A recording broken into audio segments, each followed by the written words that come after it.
Namulat na ako, heto na ang gulo. Diretso akong napadpad sa ibang mundo. Kaya pala, napadpad ako sa ibang mundo. Naging isang malas na multo pa ako.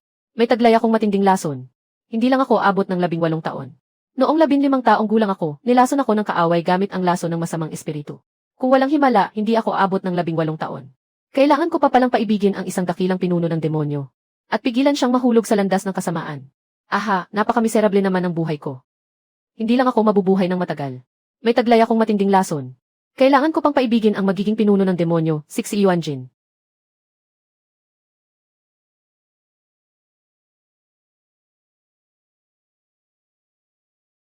Kaya pala, napadpad ako sa ibang mundo.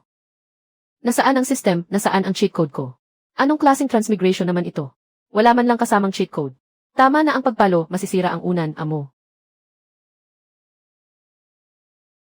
Ito ba ang bagong anyo ng system? Ikaw ang system ko. Bakit mukha kang ibon? Mahal na host, random lang na anyo ang pinili para sa akin. Amo, ubo. Hindi kami sangkot sa pangangalakan ng tao. Pinapunta kita rito dahil kailangan mong iligtas ang mundo. Iligtas at tubusin ang magiging Panginoon ng mga demonyo. Sixi Yuanjin at pigilan siyang mahulog sa landas ng kasamaan. Ayoko. Bakit naman? Amo, bakit naman? Isa itong dakilang misyon upang iligtas ang mundo. Dakila raw kalokohan. Akala ko mapupunta ako rito para mamulot ng magandang script at sampalin ang mga kontrabida. Akala ko panalo na ako habang nakahiga lang. Iligtas ang Panginoon ng mga demonyo. Nakakapagod pakinggan pa lang. Isa akong alipin ang trabaho. Gusto ko lang magpahinga at magpanggap na abala. Maghanap ka ng iba. Mahal na host. Kapag natapos mo ang misyon, matutupad ko ang isang hiling mo. Amo, kahit anong hiling pwede. Sana sinabi mo agad. Sa totoo lang, mahilig ako sa mga hamong high difficulty. Iwan mo sa akin ang pagtubo sa Panginoon ng mga demonyo.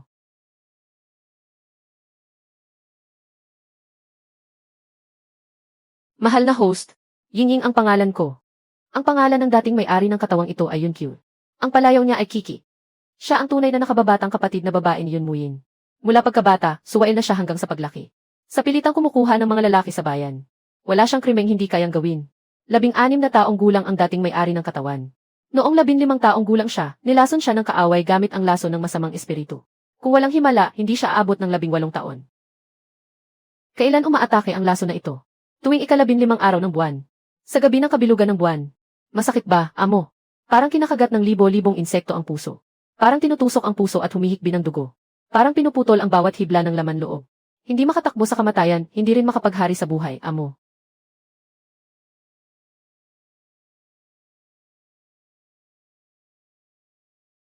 CJ.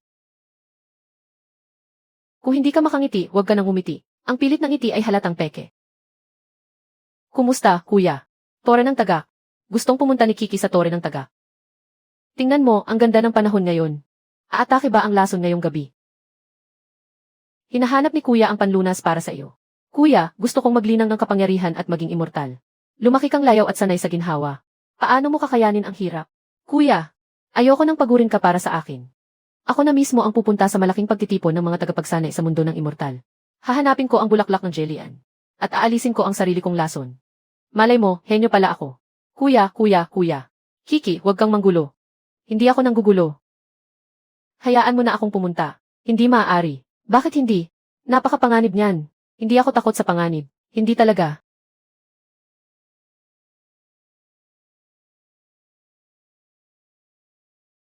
Paano kung magsikap pa tayo ng kaunti? Yinging, hindi pa rin ako naniniwala.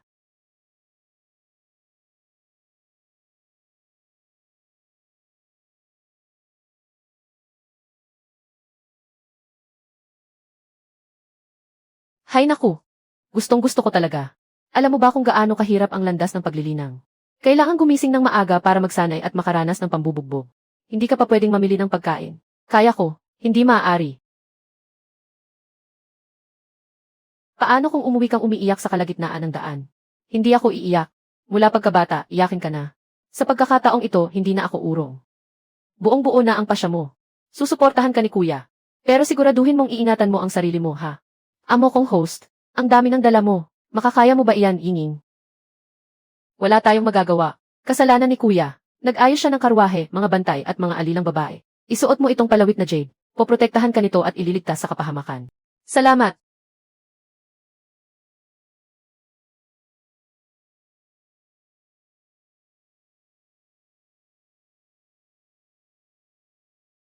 Sektang Kuksuan, si Yuanjin. Dakilang pagtitipon ng mga bayani. Bulaklak ng Jelian. Amo kong host. Malapit na tayong makarating sa Sektang Kuksuan. Pagdating natin, tandaan mong huwag mo akong gambalain habang namamasyal ako. Ano? Yingying, may kayamanan ka bang pampainit ng katawan? Wala, Yingying.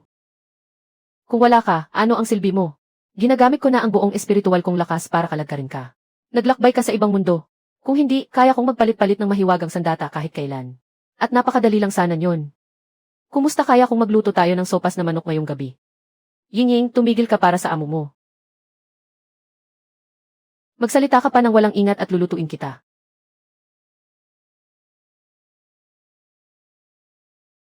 Sino ang nagtatangkang pumasok dito? Mga tagapagsanay ang mga taong ito. Hindi, Yingying. Sila ay mga lagalag na tulisan sa kabundukan. Dalubhasa sila sa pagnanakaw sa mayayamang tahanan ng mortal na daigdig.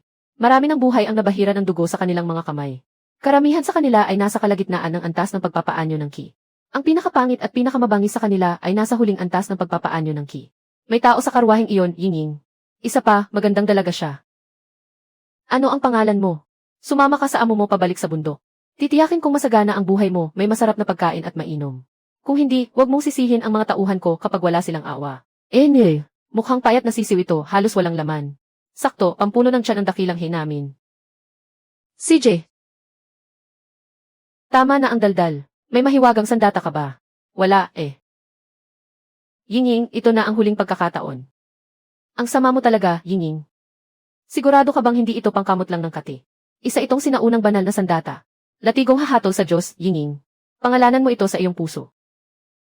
Kapag kinilala ka nitong amo, magbabago ito ayon sa iyong kagustuhan at magiging mahabang latigo. Walang hanggan ang kapangyarihan nito. Tinulungan kitang gisingin ang kapangyarihan nito. Naipasa na sa isip mo ang teknik para sa espiritual na ugat ng liwanag. Kailangan mo lamang gamitin ang unang anyo, ang higop liwanag na salamin. Aba, babaeng iyan, paano niyang hindi papansinin ang dakilang amo? Gumulong ka rito. Huwag kang magmadali, hindi ko pa nga alam ang pangalan mo. Ako si Zhang Dayong, ang dakilang amo. Tawagin mo na lang akong Kuya Yong, munting kagandahan. Nima ang pangalan ko. Karapat-dapat ka bang pakialam sa munting ginang na ito? Babaeng iyan, uminom ka ng alak. Ayaw mong kumain ka. Ihain ang alak bilang parusa. Mag-iwan ka ng hininga. Gagawin kong mas masahol pa sa kamatayan ang buhay niya. Yenwe, ikaw lang. Kayong mga maruruming nilalang. Akala ninyo kayang saktan ng maruming espiritual na enerhiya ninyo ang sisiw na ito. Panaginip lang iyan, sisiw. Liwanag na dumadali sa isang mundo, unang anyo. Sinisipsip ng salamin ang liwanag. Sa latigo, wawasakin ang kadiliman. Ang liwanag ng bukang liwayway ang tanglaw. Latigong hahatol sa Diyos, ipakita ang landas. Sa liwanag, muling mabuhay. Sa akin, kapangyarihang banal, kilalanin ang iyong Panginoon. Mas nakakabagot pa ang lugar na ito, kaysa sa walang katapusang pag-scroll sa internet. Gaano ka pa katagal tititig? Nagagawa mong mapansin ako. Hindi ko makita. Nasa unang yugto pa lamang ng pagpino ng ki, marahil. Ano naman ang pakialam mo? Sa loob ng espasyong ito, nakahinto ang panahon. Ako ang tagapangalaga ng espasyong ito. Saan ka nagmula? Hindi ko alam kung marunong ka bang magsalita ng wika ng tao. Ang lalim ng pananalita mo, wala akong naiintindihan. Isinugo ako ng aking Panginoon upang hanapin ka. Nais niyang makipagkasundo sa iyo. Pero kailangan mo munang sagutin ako. Bakit ka nagsasanay sa landas ng immortalidad? Hindi ko alam. Dinakip lang ako at dinala rito. Di bakit ka pa nagpatawag? Nagpatawag, Iyong latigo, tama ba? Hindi iyon kasama sa usapan. Ulitin natin. Ulitin. Isang pagkakataon lang ito. Kung sarili kong pagpili ito. Sa palagay ko, pinili ko ito upang protektahan ang sarili ko. At ang mga taong mahalaga sa akin. Tungkulin ng mga nagsasanay sa landas ng immortalidad na akuin ang pananagutan sa buong mundo. Protektahan ang mga mamamayan at ang lahat ng nilalang. Pinoprotektahan ko lamang ang mga taong nagtitiwala sa akin. Ang mga taong mabuti sa akin. Hindi ako naniniwala sa mga Diyos. Para sa akin, ang pag-asa ang siyang tunay na banal na nilalang. Kung gayon, tatakas ka pa rin ba, latigong hahatol sa Diyos? Hindi na ako tatakas. Sa aking dugo, gawin nating kasunduan. Tuparin ang sumpa ng latigong hahatol sa Diyos. Liwanag na ginto ang maging gabay. Bumalik ka sa dambana. Sabay nating tahakin ang landas, kahit kapalit nito ang ating mga buhay. Akala ko kikilalanin mo si Yunkyu bilang iyong Panginoon. Kinikilala ko lamang ang taong katugma ng aking kaluluwa. Saan nagmula ang kaluluwa mong mula sa ibang daigdig? Hulaan mo. Hindi pa ako tapos magsaya. Tumayo ka. Immortal na diwata, maawa ka sa akin. Bulag ako sa katotohanan. Patawad po. Karapat dapat akong mamatay. Pinatay ko siya. Pinayagan ba kitang kumilos? Immortal na diwata, maawa ka sa akin. Handa kong ialay ang lahat ng pambihirang kayamanan ng langit at lupa. Hinihiling ko lamang na mag-iwan ka ng daan upang mabuhay ako. Hindi ba kanina ay napakabangis mo?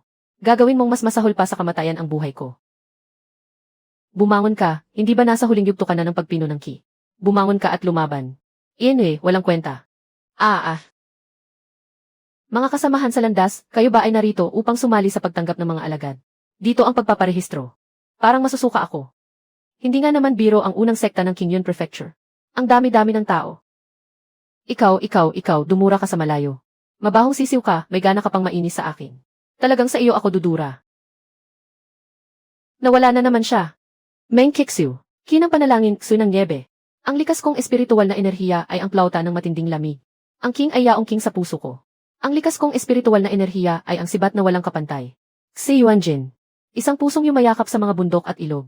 Sa espada, napapasya ang kapalaran ng mundo. Talagang napakaganda ng hitsura niya. Buong katawan niya, sumisigaw ng ako ang pinakamagaling. Nakakainis siyang tingnan. Pinakakinaiinisan ko ang mga taong minamaliit ang iba. Yun Xi. Ang ibig sabihin ng Xi ay pag-asa.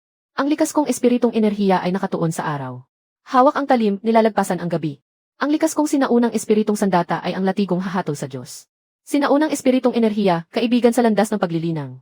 Hindi maaaring basta-basta sabihin ang mga bagay na iyan. Wala akong sinabing mali. Ang likas kong espiritong sandata ay ang latigong hahatol sa Diyos. Ngayong taon, may taong nagtataglay ng likas na espiritong sandata. Isa siyang alagad ng sinaunang espiritong enerhiya. Sabi ko na nga ba, nagsisinungaling lang pala ang alagad na iyon. Niloloko niya ang mga nagre-rehistro. Impossible. Ang aura na iyon ay tiyak na hindi ordinaryong espiritong enerhiya. Kailangan kong personal na tingnan ito. Hindi maaaring ipagsabi ang bagay na ito. Kayong tatlong matandang iyan, hintayin ninyo ako. Binibini, ano sa palagay mo sa karakter na ito? Aba. Ikset, kakaiba. Pinuno ng sekta. Huwag mong sabihing naglatag ng kung anong kakaibang pormasyon ang matandang iyon. Bumagsak ako mula roon, pero bakit wala akong naramdamang sakit? Dahil sa ibabaw ko ka bumagsak. Matandang iyan. Latigong hahatol sa Diyos. Isa nga talaga itong sinaunang espiritong sandata. Ano naman ang pakialam mo? Kung hindi dahil sa akin, hindi ko siya hahampasin. Bagaman higit na mataas ang antas ng aking paglilinang kaysa sa kanya. Ngunit matapos kong makipagkasundo sa iyo sa kontrata ng amo at lingkod, mapipiga ang aking kapangyarihan hanggang maging kapantay ng iyong antas. Sige na nga.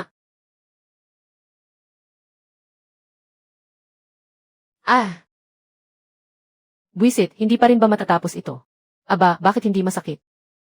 Sino ang palihim na umatake sa matandang ito? Napakasamang matandang nilalang. Bumaba ka agad sa katawan ni Yunxi, munting sisiw. Kui. Ang gwapong mukha ng matandang ito. Wuxu, saan ka napunta? Huwag kang magpaka-cute. Ha.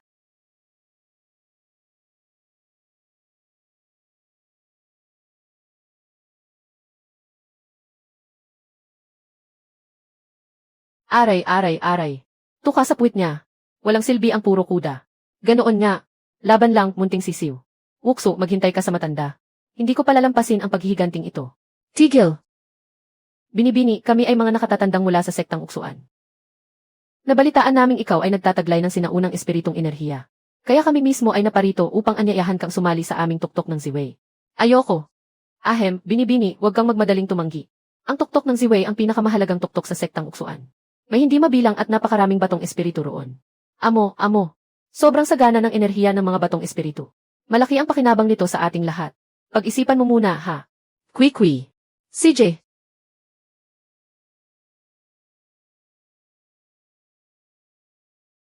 Binibini, hindi ko pa alam ang pangalan mo.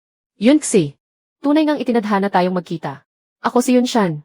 At ang natutulog na parang patay na baboy sa tabi. Ang matandang ayaw mamatay na iyon ay si Wuxu. Tunay ngang may tadhana. Kung hindi sana natin nakasalamuha ang dalawang kakaibang nilalang na ito.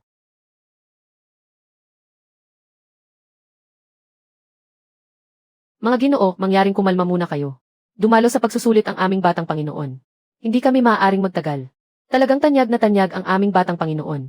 Kahit ako, ang batang Panginoon ng pamilyang Tan, ay nakatayo sa tabi. Naging parang taong hindi nakikita. Mabuti sana kung kahit kaunti ay maintindihan mo. 6 Jin, sa totoo lang. Gaya ngayon. Kahit walang katayuan, ayos lang basta kasama kita. Kahit paano, sa tuwing makikita ka ng iba, maaalaala nila agad ako. Magsipunta ang lahat ng alagad sa harapan ng pagsukat ng espiritu at maghintay. Pagtawag ng mga pangalan. Ako si Elder Yunsu, ang punong tagapangasiwa ng pagsusulit na ito. Ako si Iwo Sheng, punong alagad ng tuktok ng Ziwei. Si Chayu ay kasalukuyang nagkukulong sa sarili upang magsanay. Kaya ako muna ang mamumuno sa pagsusulit ngayon. Hindi ba siya iyong malanding si Daluo? Narinig kong baliw daw sa paglalaro. Iyong kung kani-kanino nakikipaglandian. Ikaw mismo ang nakakita. Ano naman kung wala? May kinalaman ba iyon sa iyo kahit kaunti? Ang hilig mong manghimasok. Akala ko pa naman. Isa kang dakilang taong nakatayo sa mataas na tuntungan ng moralidad. Isa ka lang palang hangal na paulit-ulit na pinagsasabihan ng iba. May 3 bahagi ang pagsusulit. Ang makapapasa sa unang 2 bahagi ay magiging panlabas na alagad. Ang makapapasa sa lahat ng 3 bahagi ay magiging panloob na alagad. At ang pinakamahuhusay ay maaaring kilalaning mga alagad na direktang tinuturuan ng isang Panginoon. Maaari silang pumili ng sarili nilang guro. Ngayon, ang unang pagsubok. Bukod sa ugat ng liwanag, mayroon pa ba akong ibang espiritual na ugat? Meron, kapatid. 2 espiritual na ugat ang iyo. Ano ba ang espiritual na ugat? Hehe, hindi ko sasabihin sa iyo. Kapag ikaw na ang sumukat mamaya, malalaman mo rin. Ano ba, pambihira sa buong mundo ang espiritual na ugat na ito? Gaya ng ugat ng kahoy, mahusay kapwa sa pag-atake at pagtatanggol. Marami ang magtatangkang agawin ito. Pero kapag nabunyag mong dalawahan ang iyong ugat, tiyak na pagtatangkaan ka nilang kainin. Walang matitirang kahit balat. Ano ba? Hintayin mong lumakas ka muna bago mo ito pakawalan, ha? Hindi pa lumilitaw ang tinutukoy mong Demon Lord. Ang susunod, 6 Jin. Siya. Ano ang sinabi mo? Ang sinabi ko, ang demonyong nanggugulo sa buong mundo ng kultibasyon. Ano ba? Ang cute mo talaga. Siguradong niloloko mo lang ako. Hindi. Ano ba, seryoso ako? Ang gwapo talaga ng batang Panginoon. Mahal ka namin. Tiyak na makakamit ng batang Panginoon ang dakilang landas. Bilisan mo, lapitan mo siya habang pababa siya. Umakyat ka at kausapin siya. Lupigin mo siya at iligtas mula sa kapahamakan. Ang galing magpanggap.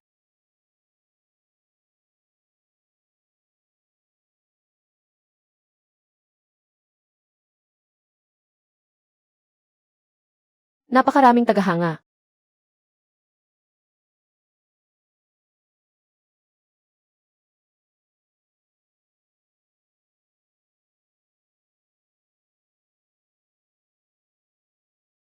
Ano ba talaga ang ipinagsisigawan ninyo? Saan banda ang gwapo?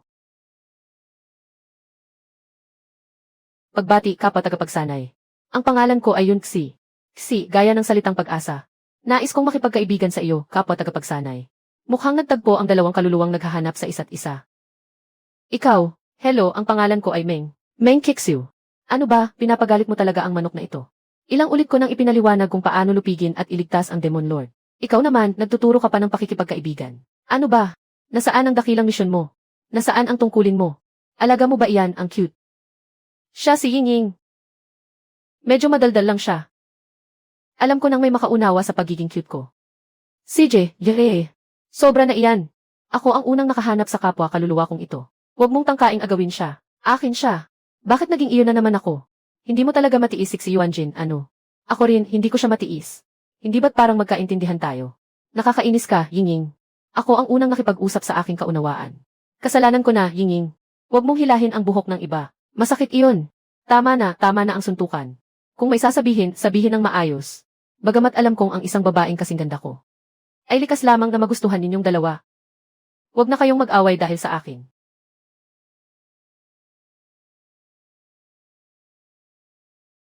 Sinasabi mo bang tunay ng hangal ang dalagang ito?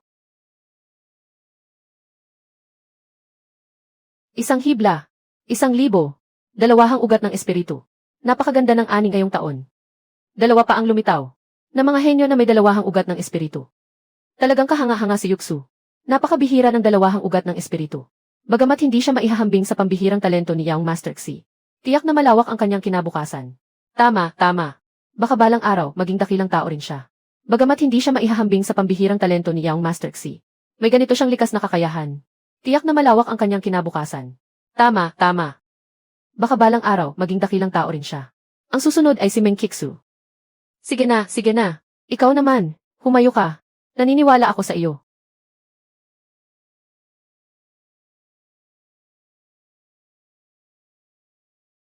Sino kaya ang nakaisip sa akin, biglang lumamig? Bakit biglang bumaba ang temperatura? Ying, nilalamig na ang manok na ito. Baka sipunin ako.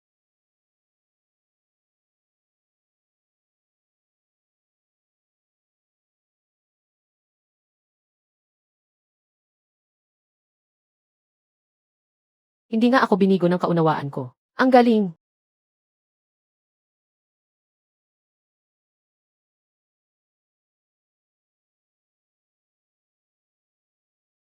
Sa silid ni Muwanyang, siguro. Naku, hindi maaari.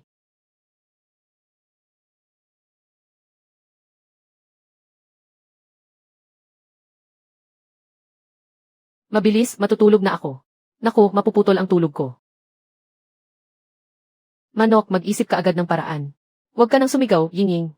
Mabibingi ang manok sa ingay mo. Kasalanan mo kung bakit napakagaling at gwapo mo. Deserve mo iyan. Ngayon, alam mo na kung gaano kasakit. Ang lakas ng aura ng sekta. Kanina lamang nabuo ang hugis ng niebe. Sa isang kisap mata, naglaho ang haligi ng enerhiya. Pansamantalang naglaho ang primordial na antas ng kalangitan. May isang di nakikitang puwersang dumidiin. Isubo mo ang gamot, buksan mo ang bibig mo. Isubo mo ang gamot, buksan mo ang bibig mo. Ahem. Lunukin mo.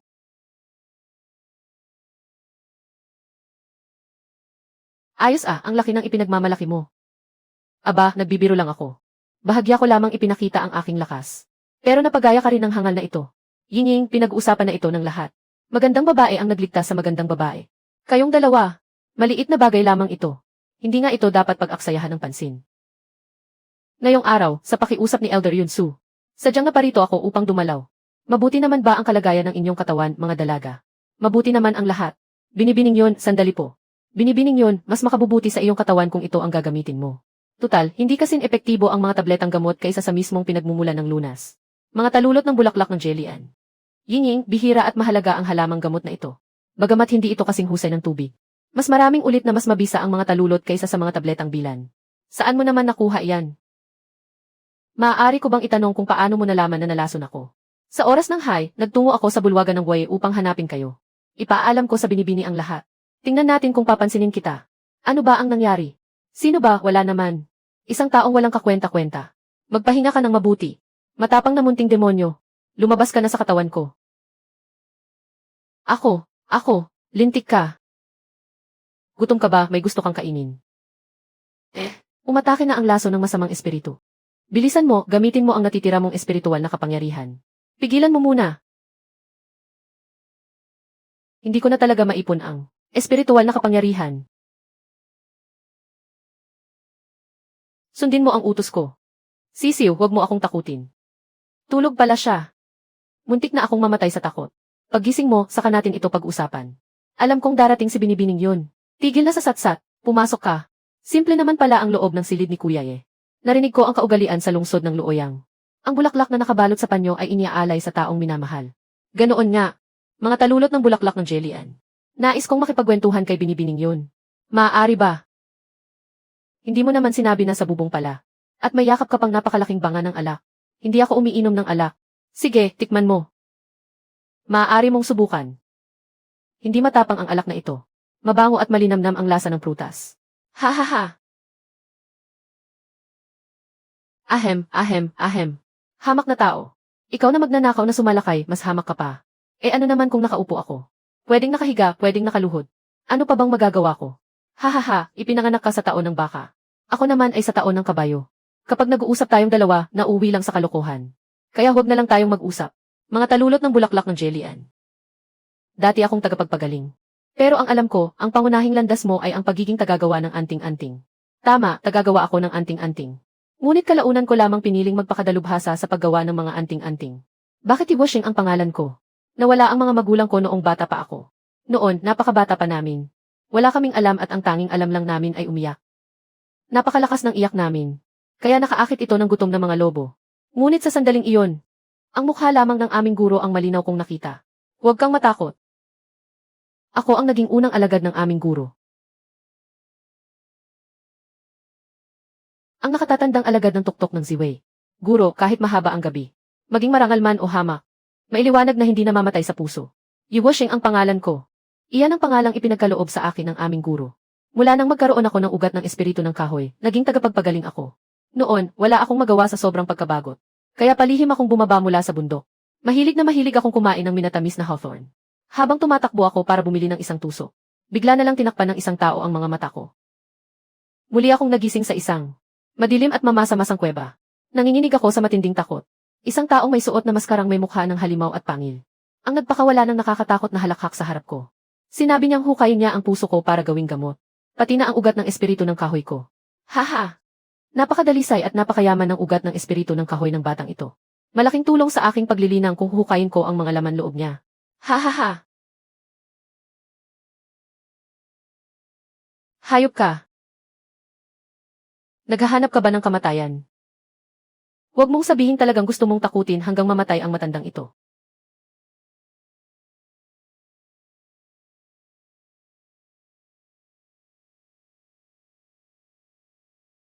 Kumusta, senior brother? Ako si King Moran. Dalisay at matamis na parang bulaklak ng jasmine. Sa paglipas ng mga taon, nabalot ako ng espiritual na lakas at kabutihan. Kaya pinangalanan akong King Moran. Mula sa sandaling iyon, nagkaroon ako ng malambing at malagkit na junior sister. Tunay ngang natupad niya ang mithiin ni Master. Kabutihan ang laman ng kanyang puso at isip.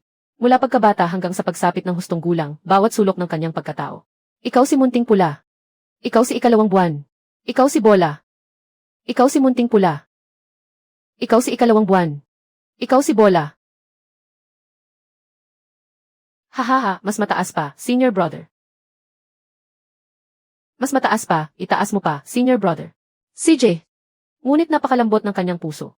Bilang isang tagapagsanay ng matuwid na landas, nakagapos siya ng tuntuning nagbabawal makialam sa mga gawain ng mga mortal. Noong araw na iyon, bumaba siya ng bundok upang magsanay. Sa gilid ng daan, may nakahandusay na mortal na halos wala ng buhay. Mahina na ang kanyang paghinga. Huwag kang umiyak, huwag kang tumingin. Senior brother, ililigtas ko siya. Bumalik na tayo sa sekta. Sumapit na ang kanyang takdang kapalaran. Wala na siya. Maraming salamat sa pagliligtas sa aking buhay, immortal. Hindi mo kailangang magpasalamat sa akin. May ibang mas mabuting tao ang tumulong sa iyo. Junior sister, magpahinga ka ng mabuti. Senior brother. Ako mismo ang gumawa nito ngayon. Tikman mo agad. Junior sister, maghintay ka muna sa labas. Sumasailalim sa kaparusahan ng kalangitan ang senior brother mo. Hindi, malinaw na pinarurusahan ka ng daan ng kalangitan. Yiwushing, alam mo ba kung gaano kalakas ang banal na kaparusahan? 8 tagundong na ng banal na kaparusahan ang bumagsak sa iyo. Ibig sabihin, hindi lamang minsan kang naparusahan ng langit. Master, uncle, narito ang batong tagapagdala ng tinig. Bumalik na kayo agad. Senior brother, hindi na niya kakayanin. Mahangin na bata, kapag gumaling ka, tuturuan talaga kita ng leksyon. Ang iyong sentro ng enerhiya ay muntik nang. Kaunting-kaunti na lang at tuluyan na itong mawawasak. Master, makatitiyak po kayo. Wala na pong humahadlang sa inyong alagad. Tama na. Tutal, sugatan ka pa rin. Tanga, talagang ayos lang ako. Ilang bagay ba ang ginawa mo para sa akin? Mga bagay na lumalabag sa mga tuntunin ng daan ng kalangitan. Junior sister, ano ang sinasabi mo? Naalala ko na ang lahat. Ang manggagamot ay dapat siyang manggamot. Paano ko matitiis na hayaan siyang magdusa ng banal na kaparusahan para lamang makapagligtas ng iba? Naalala ko na ang lahat, Yiwushing. Hindi naging epektibo ang agimat na pambura ng alaala. Pakiusap, wag mo nang gawin ito muli. Natatakot ako. Natatakot akong wala ang senior brother ko. Mas lalo akong natatakot na wala si Yiwushing. Dahil ikaw ang taong pinaka-hindi kayang mawala ni King Moran. Senior brother, tingnan mo agad. Napakaraming cake na may bulaklak ng aprikot ang espesyal kong ginawa para sa iyo. Hihi! Dahan-dahan ko itong ngunguya. Sobrang tamis. Halos malagkit na sa lalamunan. Mula pagkabata, wala nang panlasa ang junior sister. Hindi rin niya naunawaan ang puso ng isang taong nasa hustong gulang. Sa isang sulyap lamang, makikita agad ng isang karaniwang tagapagsanay. Ang pagkukunwari ng isang nagtatago ng antas ng kanyang pagsasanay. Ngunit hindi niya iyon kaya. Para sa kanya, ang maasim, matamis, at maanghang ay parang pagnguya ng kandila. Kaya habang buhay akong tagatikim niya ng lason. Kamakailan, walang pakundangang naglipa na ang mga demonyong halimaw sa Kingyun Prefecture. Ginagamit nila ang kanilang kagandahan upang mangakit. Kinakain nila ang laman at dugo ng mga mortal. Kinakamkam nila ang mga kayamanan at yaman. Wala silang kasamaang hindi kayang gawin. Bilang pinakadakilang sekta ng matuwid na landas. Siyempre, may lalabas para supuin ito. Sunod-sunod tayong nagpadala ng mga alagad. Ngunit lahat sila ay lumubog na parang batong itinapon sa dagat. Wala pa ring balita. Ang mga token ng buhay lamang ang nananatiling buo. Ngunit may kakaibang katahimikan dito. Kailangang manatili ang pinunong sekta at ang mga nakatatanda upang bantayan ang sekta. At panatilihin ang malaking depensa ng bundok. Hindi kami maaaring humati ng katawan upang tumulong. Pumunta agad kayo at hanapin ang bakas ng nawawalang mga alagad. Susunod po ang alagad sa utos. Susunod po si Moran sa utos. Kuya, kapag napahamak ka, magtago ka sa likuran ko. Ako ang magpoprotekta sa iyo. Sige, susundin ko ang aking nakababatang kapatid. Nang makarating kami sa Nuju Village, natulala kaming lahat. Ang ngayong ito na dapat ay takot na takot dahil sa mga halimaw, ay kasing sigla ng isang malaking lungsod. Siksikan ng mga tao sa lansangan. Umaalingaungaw ang tawanan sa mga tindahan ng alak at bahay ng tsaa. May mga awitan at sayawan at tila payapa ang buong mundo.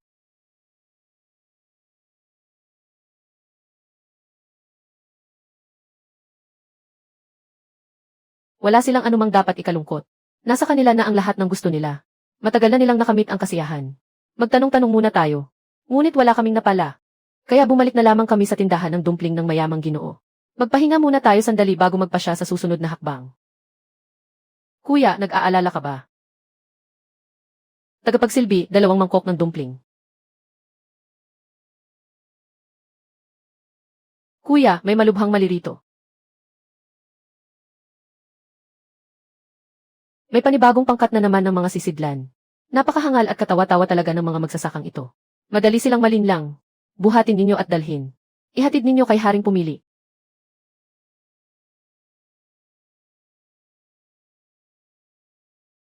Nakababatang kapatid. Ano na ang nangyari sa kanya?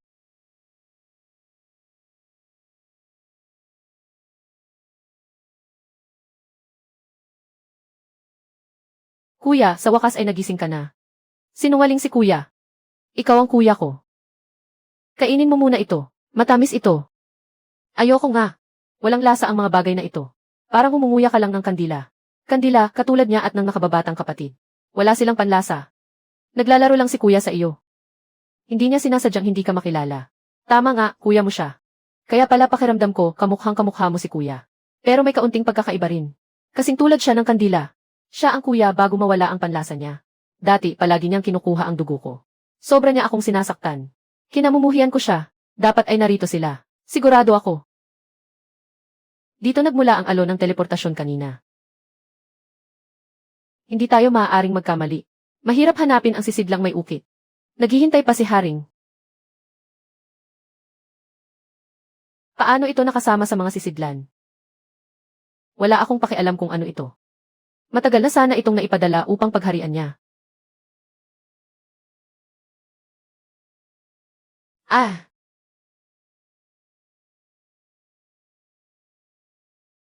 Pagsisiyasat ng kaluluwa. Sa himpapawid, nag-alay ang libu-libong kaluluwa sa entablado. Ngunit hindi pa rin sapat ang impormasyong ito. Naghihintay pa sa akin ang aking nakababatang kapatid. Inay.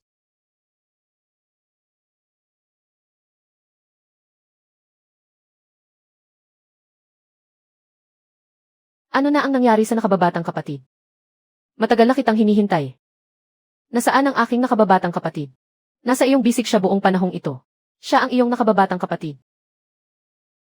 Paano iyon naging posible? Ang mga ipinanganak sa Nuju Village ay isinilang na walang panlasa at pandama. Nais ko lamang silang batiin ng karangalan at kayamanan. Ang kapalit nito ay tulungan ninyo kaming hulihin siya. Kayong mga walang hiyang nilalang. Ang nasa sinapupunan mo ay siya. Ang utos na inilabas niya. Ang munting alagad na itinuwid ko mismo. Hahaha, sa munting palabas mong iyan. Hindi man lang kayang saktan ang 5. Sinakop ng tunog ng baluti. Kung gayon, tingnan natin kung hanggang kailan mo kayang magbantay.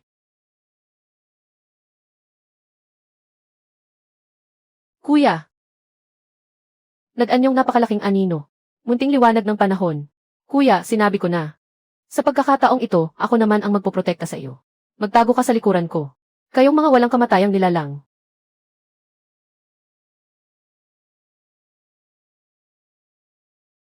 Mag-ingat! Akala mo ba panalo ka na? Matagal na naming nilipol ang mga halimaw sa labas. Ngayong araw, dito magiging libingan mo. Hahaha, kung gayon, magsama-sama kayong lahat na sumama sa akin.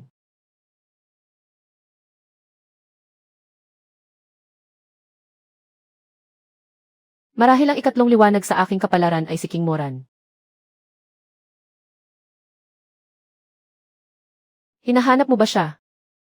Ah, bitawan mo siya. Hahaha, ikaw ang sisidlang matagal ko nang hinahanap. Sa wakas, nailabas din siya. Isa lamang siyang ilusyon.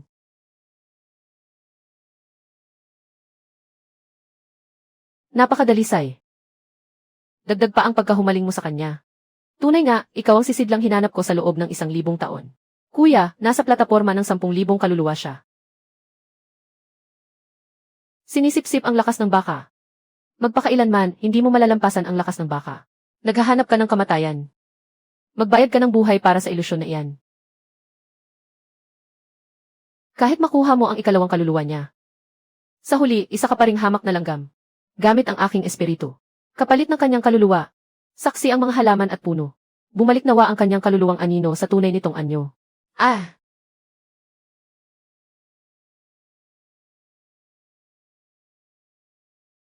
Kuya, huwag kang lumapit. Basta may kahit kaunting posibilidad na siya iyon. Papasukin ko ang lugar na iyon. Tama nga. Talagang kusang lumipad ka rito na parang gamugamo sa apoy. Gusto mo bang malaman ang katotohanan? Ah! Iyan ang ina ni King Moran. Ang mga anak ng ngayon ng walang lunas. Alinman ay nagiging handog, o kaya naman ay nagiging sisidlan. At naging pinakamainam na pain para akitin ka sa bitag. Akala mo inililigtas mo siya. Aba! Ikaw ang pinakaperpektong sisidlan para sa akin. Sapat upang tulungan akong malampasan ang antas ng pagka-Diyos. Hahaha! Mamamatay na ba ako? Patawad, Moran.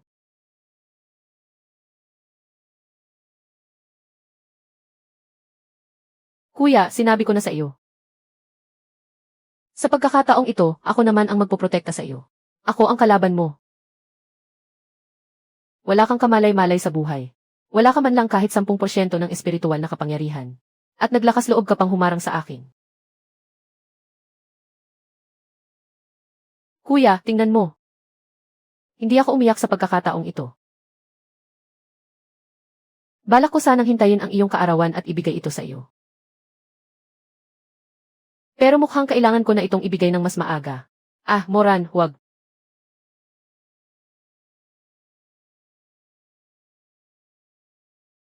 Ah! Moran. Kuya. Huwag kang umiyak. Nangako ka sa akin. Na ipapakita mo sa akin ang tagsibo ng buong daigdig. Isa akong manggagamot sa landas ng paglilinang. Tiyak na maililigtas kita. Yi Wusheng. Tandaan mo, hindi ko kailanman pinagsisihang nakilala kita. Mahal kita. Mahal ko kayo, kuya. Mas mahal ko si Yi Wusheng. Ah. Mahal din kita. Matagal na, Moran. Ngunit sayang. Ang mga salitang mahal kita na ito ay hindi niya narinig kahit hanggang kamatayan. Ah. Sabi mo, gagawin mo siyang pain. Tiyak na mamamatay ako. Kung gayon, ipadarama ko sa iyo. Ang tunay na kapahamakan na walang katapusan.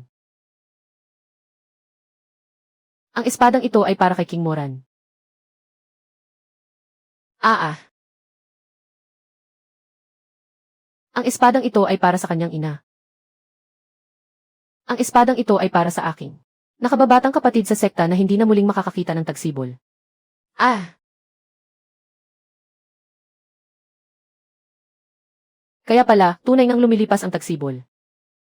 Ngunit may mga taong hindi na kailanman makapaghihintay sa susunod na tagsibol. Namukadkad ang mga bulaklak ng peach sa malayo. Ngunit wala na ang taong mamimitas ng bulaklak para sa akin. Mula nang isilang ako, taglay ko na ang likas na banal na katawan. Anong lason ang kumakalat sa iyong katawan? Sa isang sulya pa lamang, alam ko na.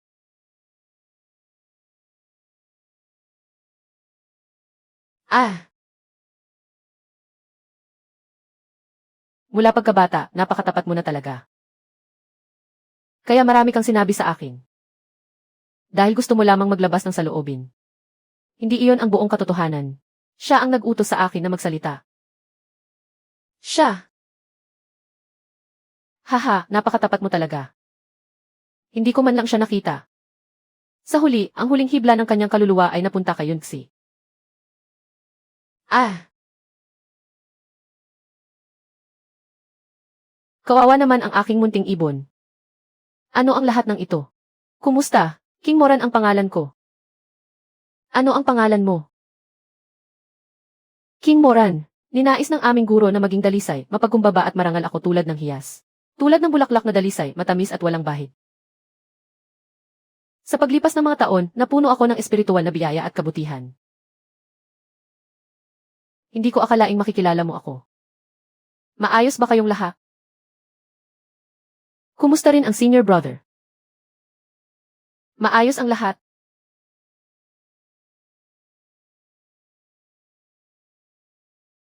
Maaari mo ba akong isama upang paglaruan ang mga kakaibang bagay na ito? Wala pa akong nakikitang ganito kasayang mga bagay. Siyempre maaari. Subukan mo ito. Ito ang paborito kong lasa.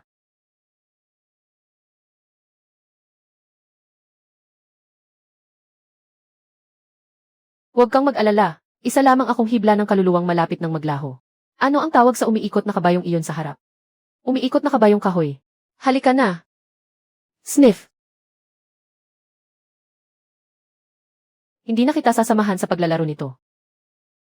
Isasakay kita rito. Sa aking bayan, kapag nakarating ka sa pinakatuktok ng malaking gulong, matutupad ang iyong kahilingan. Halika na. Pakiusap.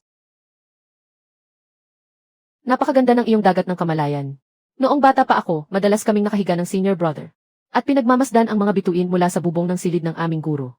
Kasing ningning din ng mga ito ang kalangitan noon. Ang isang hibla ng aking kaluluwa ay patuloy na nanatili sa panyo ng senior brother. Ang nais ko sana ay. Ngunit sa halip, ito ang naging dahilan upang manatili ako sa daigdig ng mga buhay. Matagal ko nang nais muling isilang. Ngunit sinabi ng hari ng mga patay na hindi pa naglalaho ang aking malalim na pagnanais. Kaya hindi ako maaaring muling maisilang. Alam niyang ang tanging nais ko ay maging maligaya ang senior brother. Kaya sinadya niyang magkunwaring mapusok at malayang namumuhay. Hanggang sa buong sekta ay maniwalang babaero siya. Ngunit hindi siya kailanman tunay na naging masaya. Alam kong mabuti iyon. Hindi niya lamang kayang tuluyang pakawalan ako. Ang aking malalim na pagnanais ay nasa pinakatuktok na. Maaari ka nang humiling. Hinihiling ko na makaya ni King Moran na pakawalan ang kanyang pagnanais. At ipagpatuloy ang tadhana namin ni Wusheng sa kabilang buhay. Kung gayon, hinihiling kong basagin mo ang kulungan ng iyong dagat ng kamalayan. At mabuhay ng malaya, ayon sa nais ng iyong puso. Sa tingin ko, wala na akong hinihiling. Talagang napakabuti mong kaibigan. Kung maaari, sa susunod na buhay, maging magkaibigan pa rin tayo. CJ.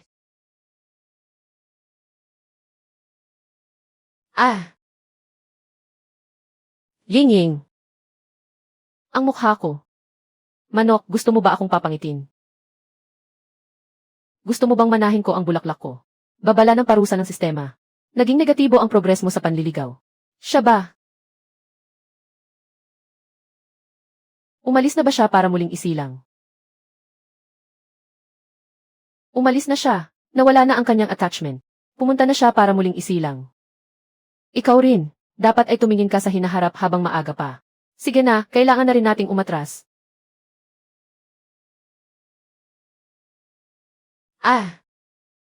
Pansamantalang magagamit ang mga talulot ng bulaklak ng Jelian para pigilan ang laso ng masamang espiritu sa iyong katawan. Kalahating taon ang pinakamatagal. Sa loob ng 6 na buwan kung hindi, tuluyan na akong mamamatay, tama ba? 1,000 taon bago mamukadkad ang bulaklak na ito. Napakabihira nito. Paano ka nagkaroon nito? Ipinagkaloob ito ng aking Panginoon. Dapat ko sana itong ibigay kay Ranran. Salamat. Sino ang taong nasa puno kanina? Sino sa tingin mo? Sino pa ba? Iyong mayabang na lalaking iyon. Iyong Xi Tissue. May nakaukit na mga salitang Tianyu sa jade pendant sa kanyang baywang. Malinaw na malinaw iyon sa paningin kong 5.2. Sixi Yuanjin, ang batang Panginoon ng bulwagan ng Tianyu. Hindi iyong tinatawag na tissue. Matagal ko na siyang napansin. Palihim siyang nagkukubli sa puno. Huwag mong sabihing sumilip siya rito. Ying-ying, yun Xi. Mahigit 1 buwan ka na sa mundo ng paglilinang. Pero nasa umpisa pa rin ang misyon mong akitin si Xi Yuanjin. Ay, hindi. Negatibo ang value. Paano naging negatibo ang kalokohang ito?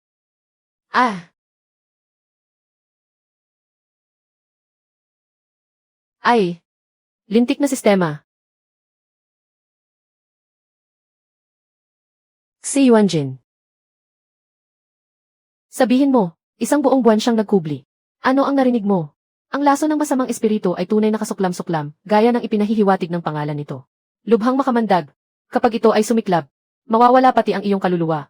Tanging ang bulaklak ng Jelian na namumukadkad isang beses bawat 1,000 taon ang makapagpapagaling nito. Naunawaan ko na. Magsalita ka. Ahem, batang Panginoon. Bakit hindi po ninyo subukang lumapit sa kanya? Pero hindi ko talaga alam kung paano. Napakasimple niyan, batang Panginoon. Isipin ninyo, walang kapantay ang inyong mukha sa buong mundo. Sinong babae ang hindi matutukso? Agad siyang mabibihag sa ilalim ng inyong palda. Tulungan ninyo siyang makilahok sa pagtitipon ng mga bayani. Kunin ang bulaklak ng Jelian para malunasan ang lason. Hintayin ninyong maging malalim ang pag-ibig niya sa inyo. Kapag tuluyan na siyang nawalan ng pag-asa, kusang loob niyang ibibigay sa inyo ang sinaunang sandata. Ah, batang Panginoon. Nagbibiro lang po ako. Bagaman may kaunting ganda si Yunxi. Hindi niya kailanman malalampasan ang inyong kagwapuhan. Gawin ninyo ang sinasabi ko. Bukas, kapag sinusukat ang kanyang espiritual na ugat. Ganito ang gawin ninyo. Pagkatapos, gawin naman ninyo iyon. Tiyak na hahanga siya sa inyo. Talaga bang gagana ito? Ying, paparating na si Yuanjin. Bumaba na sa 10 ang puntos ng panunuyo. Magpanggap kang mahina, bilis. Kung hindi, makukuryente ka. Ah! Mahina! Bakit hindi ko na lang sabihin sa kanya ng diretsyo? Kaya kong durugin ang haligi ng pagsusuri ng espiritu sa isang suntok. Maging malumanay ka ayon sa plano. Umalis ka nga, nakaharang ka sa akin.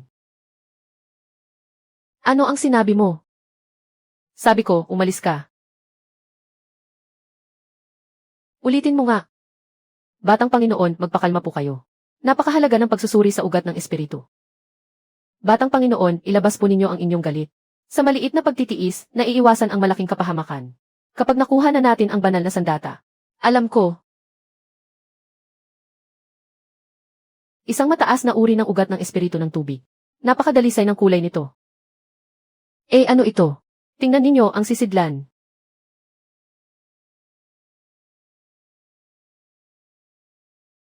Banal na tubig ng Suantian. Ugat ng espiritu ng tubig na antas Diyos. May kasama pa itong pambihirang kababalaghan. Banal na tubig ng Suantian.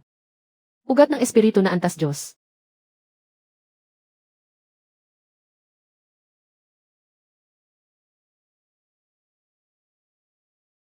Ayos-ayos na rin. Ugat ng espiritu ng tubig na antas Diyos. Batang Panginoon, pambihira sa lahat ng panahon ang inyong ugat ng espiritu ng tubig. Tiyak na ikaw ang sisidlan ng isang sinaunang banal na sandata. Si Yuanjin. Darating ang araw na paluluhurin kita upang ikaw mismo ang makiusap sa akin. Ikalawang paraan, pagsusuri ng pisikal na konstitusyon. Ang katawan ay sisidlan ng banal na teknik na tumatawid sa daigdig.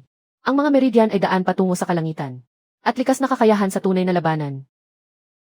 Lahat ay random na ipapadala sa lambak ng Wanshu. 3 araw ang palugit. Tandaan ninyo. Diyos ko.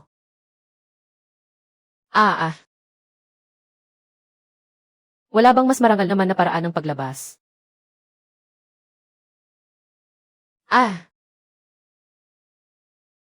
Mabuti, kalmado pa ang emosyon ko. Naipasa na sa dagat ng kamalayan ko ang teknik ng paglilinis ng alikabo. Kasalanan mo ito, Yinging. Muntik nang mapahamak ang sisiw na ito. Muntik na talaga. Sa panaginip na lang ako nakipagpalipad-lipad kasama si Xiaomi. Gwapo ka nga, pero huwag mong kalimutan ang mahalagang misyon, ha? Sa 2 araw na ito, sikapin mong mahanap si Yuanjin. Sige, hanapin mo ang kapatid mo. Sige, banggitin mo pa ang pagkuryente. Wala akong tutol kung madadagdag ka ngayong gabi sa litson na pasusuhing manok. Ang babaeng ito, tuso na nga, mabagsik pa.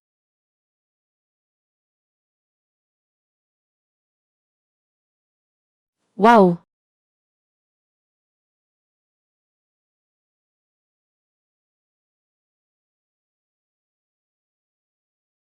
Wow, napakahusay ninyo, batang Panginoon. Napakaringal ng hampas ng espadang iyon, kayang papaglubain ang liwanag ng araw at buwan. Tan Qingyu. Subukan mong manatiling nakaupo at magmalaki. Sa susunod, tiyak. Kakaiba ang pagkabagabag ng enerhiya ng espiritu sa lambak. Hindi iisa ang lugar na nagpapakita ng aura ng mga halimaw na higit sa antas ng pagpipino ng enerhiya. Mukhang may lihim na namagitan sa pagsubok na ito. Yugto ng gininto ang ubod. Hindi lamang isang halimaw na ahas ng tubig sa huling yugto ng gininto ang ubod ang narito.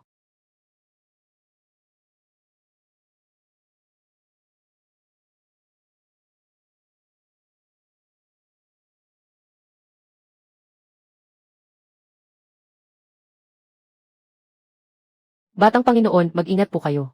Mahiwagang kulob ng siyam na langit. Napipigilan ng elemento ng tubig ang ugat ng espiritu ng kulob. Batang Panginoon, hindi po kayo maaaring makipaglaban ng matagal.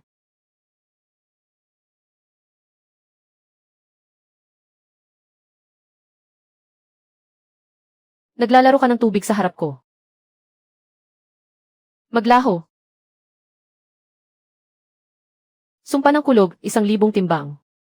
Mamuo. Nadagdagan lang ng 5 ang puntos ng pagkagusto. Negatibo pa rin. Ang kuripot naman. Kung hindi sinabi ni Inying na may malaking sorpresa rito, hindi talaga ako pupunta. Isang halimaw na ahas ng tubig sa maagang yugto ng gininto ang ubod. Hindi ba sobra naman ang sorpresa ng pagsubok na ito?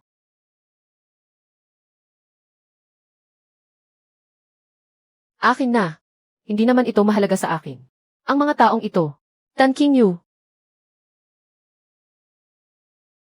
Tandaan mong suklian ang kabutihan. Hindi ko malilimutan ang pagliligtas mo sa buhay ko.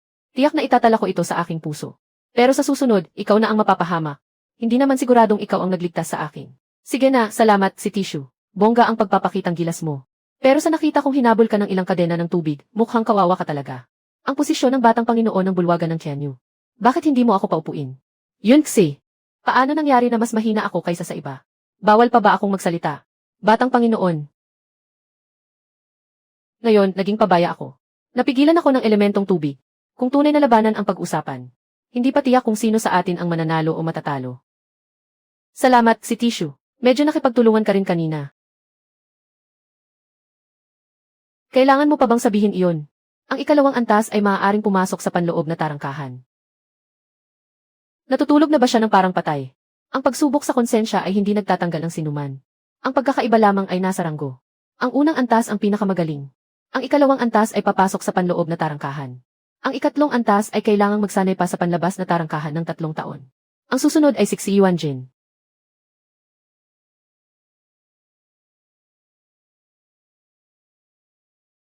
Ang tunog na yuan ay nangangahulugang mataas na antas. Ang tunog na tian ay nangangahulugang mataas na antas. Matatag at matibay ang kanyang kalooban. Malinaw niyang naunawaan ang tama at mali. Isa siyang napakahusay na materyal.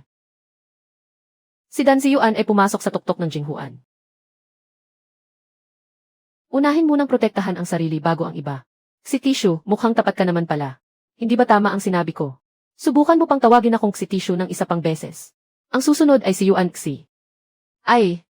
Narinig kong mayroon siyang pambihirang espiritual na ugat. Kahit gaano kaganda ang espiritual na ugat. Kung hindi pasado ang kanyang kalooban, wala rin itong halaga. Tingnan mo ang itsura niya. Tingnan mo nga ang itsura niya.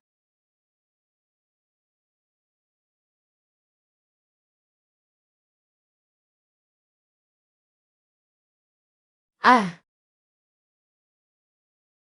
Sa wakas, naayos na rin ang lintik na antas ng pagkagusto. Ngunit malaya namang pumili ng guro si Baixing.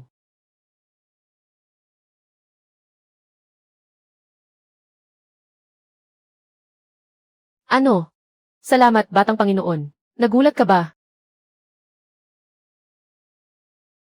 Pinoprotektahan mo lamang ang mga taong pinaniniwalaan mo. Kung hindi, napakarami ng tao sa buong mundo. Kaya ko bang protektahan silang lahat?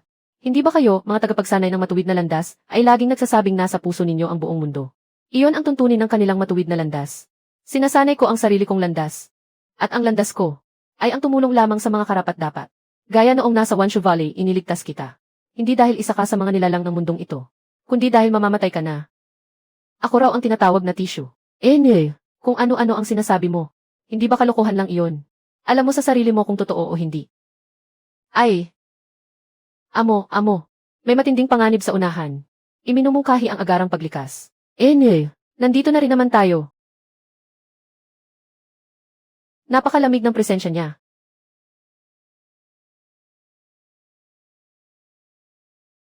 Nag-aaway na sila. 3 araw. Mula pa sa malayo ang iyong paglalakbay, munting junior na kapatid. Tiyak na pagod ka na. Ito ang sopang pitong yamang espiritual. Ginawa ito mula sa kabute ng pantasyang mengs at binhi ng lotus ng niebe. Inumin mo na habang mainit pa. Kayang linisin ng sopang ito ang mga litid at utak. Ngayong bagong pasok ka pa lamang sa sektang immortal. Ang pagpapatibay ng pundasyon ang pinakamahalaga. Napakalakas ng lason, amo. 17 uri ng lason na nagdudulot ng ilusyon. Amo, tumakbo ka na. Sakto ang temperatura.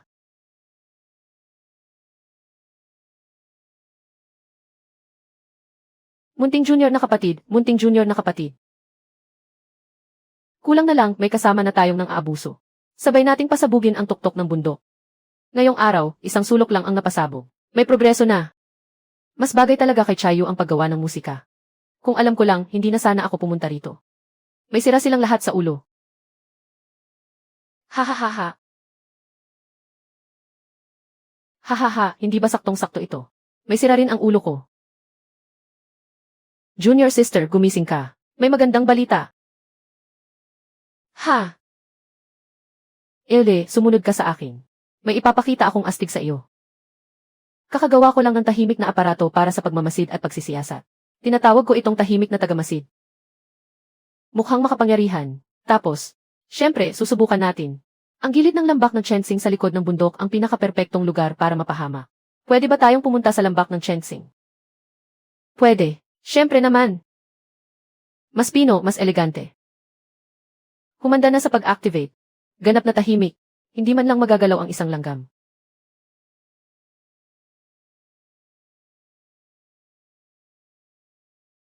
Naku, overloaded ang enerhiya. Kumalma ka, manatili kang matatag. Hindi ba dapat swordwall cultivation ito? Bakit naging ganito ang cultivation? Ahem. Ako. Gusto ko lang namang mag-imbestiga. Medyo tumaas lang ang sensitivity. Ang batang Panginoon ng bulwagan ng Tianyu. Senior brother ng tuktok ng Jinghuan. Sinasabi ko sa inyong dalawa. Uso na pala sa tuktok ng ziway ninyo ngayon. Ang maging taong gubat o pulubi. Baliw ka ba? Ano ang sinabi mo? Sinasabi ko, senior brother, sa isang bugso ng iyong lakas. Napakamahiwaga. Kapag sinira ang harang ng ipinagbabawal na lupain. Sa magaan na parusa, pagmumuni-muni sa pader ng 3 taon. Sa mabigat na parusa, palalayasin sa sekta. Kayong dalawa, napag-isipan na ba ninyo kung paano mamamatay? Esan, mahuhukay pa ba natin ang sarili nating libingan ngayon? May nakahanda ng hukay. Mas madali nga naman. O may isa pa tayong pagpipilian. Sinaunang lupain ng Bixi. Isang maliit na laruan ng bulwagan ng Tianyu.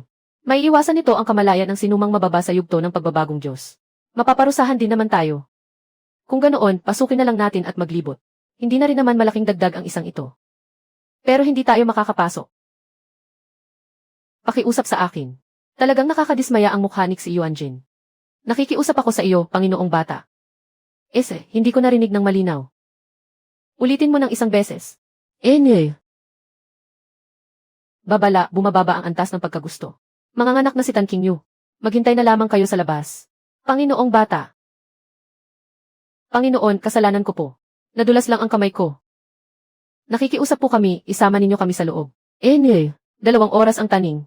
At huwag mo nang gamitin ang boses na iyon. Nadagdagan ang pagkagusto ng 12 puntos. Pero nagkimkim siya ng sama ng loob. Ang mga suplado kailangan talagang suyuin. Ito ang ipinagbabawal na lupain. Mas maganda pa kaysa sa pangunahing tuktok natin. Para tayong nasa isang banal na kaharian. Sumunod ka, pero huwag mong hawakan ang mga kumikinang nakabute. Lumayo ka sa tubig. Amuyin mo ang bungang Jinmeng. Magkakaroon ka ng bangungot sa loob ng 3 araw. Kapag nahawakan ang bulaklak na kumakain ng kaluluwa. Sandaling humiwalay ang kaluluwa sa katawan. Sulit na, kahit pagmultahin pa ako sa paglilinis ng palikuran, ayos lang. Ano ang tinitingin-tingin mo? Mamamatay ka ba rito at magpapahamak pa sa amin? Bawiin mo. Salamat. Mas mabuting punitin ko na lang ang bibig mo. May malakas na bugso ng buhay. Doon, banda. Ang kuwebang ito ay may nalalabing bakas ng isang teleportasyon na pormasyon. At konektado ito sa isang lihim na kuweba.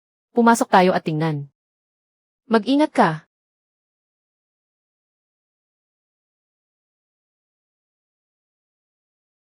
Ay, ano ito?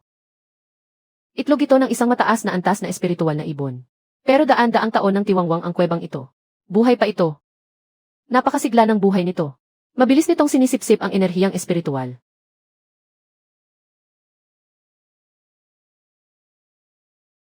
Ah! Pumili na ito ng Panginoon. Pinipili ng espiritual na ibon ang Panginoon nito. Talagang itinadhana tayo ng pagkakataon. Naku, naaktiba ang pormasyon ng pagbabantay.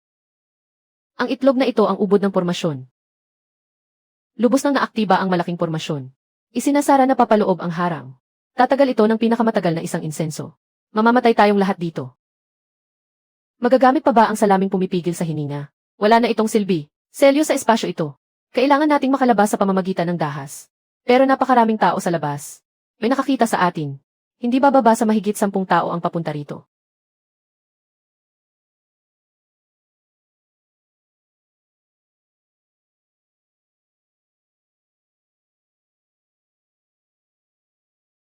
Oho! Mukhang masaya rito. Mga nakatatandang kapatid, bakit kayo na parito? Sa lakas ng kalabog ng ginawa mo, narinig iyon ng buong tuktok ng Ziwei. At nakisali pa si Xiu Anjin sa kaguluhan natin. Lumabas muna kayo, magsasara na ang pormasyon. Ang malaking pormasyon ng pagsasara ng bundok. Tingnan natin ngayon kung mas matibay ito. O mas mabilis tayong makakatakas.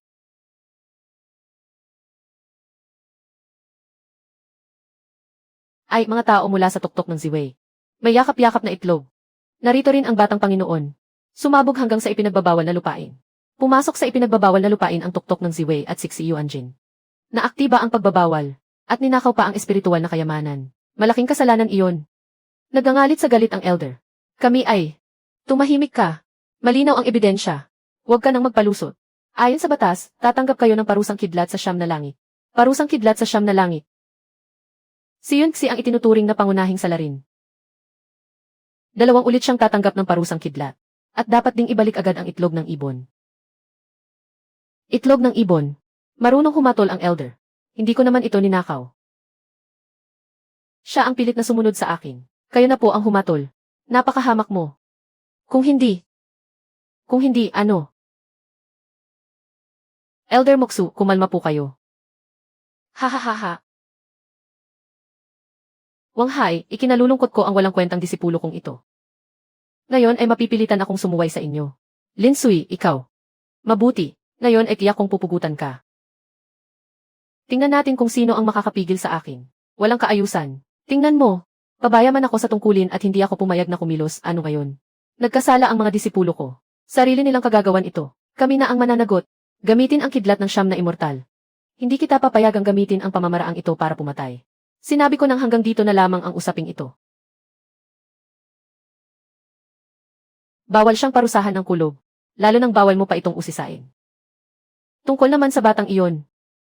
Yamang siya ang pinili niya. Iyon na ang itinakda ng kapalaran. Hindi maaaring ipilit ang hindi itinakda. Pinagtatakpan mo siya. Balak mo bang kalabanin ang buong sekta? Ako ang gumaganap na pinuno ng sekta. Kapag sinabi kong bawal, bawal talaga. Pati ang bulwagan ng Chenyu ay hindi pumapayag. Ikaw. Makikialam ang bulwagan ng Chenyu sa mga usaping panloob ng sekta namin. Masyado kang mabigat magsalita, elder. Isa rin po akong alagad ng tuktok ng Ziwei. Hindi man lamang nagtanong ng dahilan. At agad na nagpaparusa ng kulog. Iyan ay malinaw na pagkiling. Higit pa roon. Hindi ba dapat ninyo itong ipaliwanag? Bakit may bagong enerhiyang demonyo sa ipinagbabawal na lupain? Bakit kasing talim ng pinong talim ang enerhiyang demonyo roon? Iyan mismo ang dahilan kung bakit ako nagtungo roon. Kung hindi dahil sa pag-activate ng malaking pormasyon, na naging sanhi ng marahas na paggalaw ng espiritual na enerhiya. Ang malalim na nakatagong enerhiyang demonyo, ay marahil hindi pa magpapakita. May enerhiyang demonyo sa ipinagbabawal na lupain. May kasalanan ang pagpasok ng walang pahintulot sa ipinagbabawal na lupain ng tuktok ng Ziwei, at nararapat ang parusa. Ngunit kung hindi dahil sa kanilang aksidenteng pagkakatuklas. Sino ang makapapansin na palihim ng pinapasok ng enerhiyang demonyo ang ipinagbabawal na lupain? Elder Moksu. Bilang kayo ang kasalukuyang nakatalaga sa pagbabantay, hindi ba naging napakadalas ng pagpasok sa ipinagbabawal na lupain? Tama ang sinabi ng Young Master Xi. Makapagpapatotoo po ang alagad na ito. Tunay na may kakaibang pagyanig sa kailaliman. At hindi iyon purong espiritual na enerhiya. Inaamin namin ang pagpasok ng walang pahintulot sa ipinagbabawal na lupain. Handa kaming tumanggap ng parusa. Ngunit bago kami parusahan, hindi ba dapat muna nating linawin kung bakit nakahalo sa ipinagbabawal na lupain ang maruming bagay? At sino ang nakaiwas sa malaking pormasyon upang paulit-ulit na makapasok at makalabas? Elder Moxu, may pananagutan kayo sa pagbabantay sa lugar na iyon. Hindi ba dapat kayong magbigay ng paliwanag sa buong sekta? Si Yuanjin, mahusay ang pakikipagtulungan mo ngayon.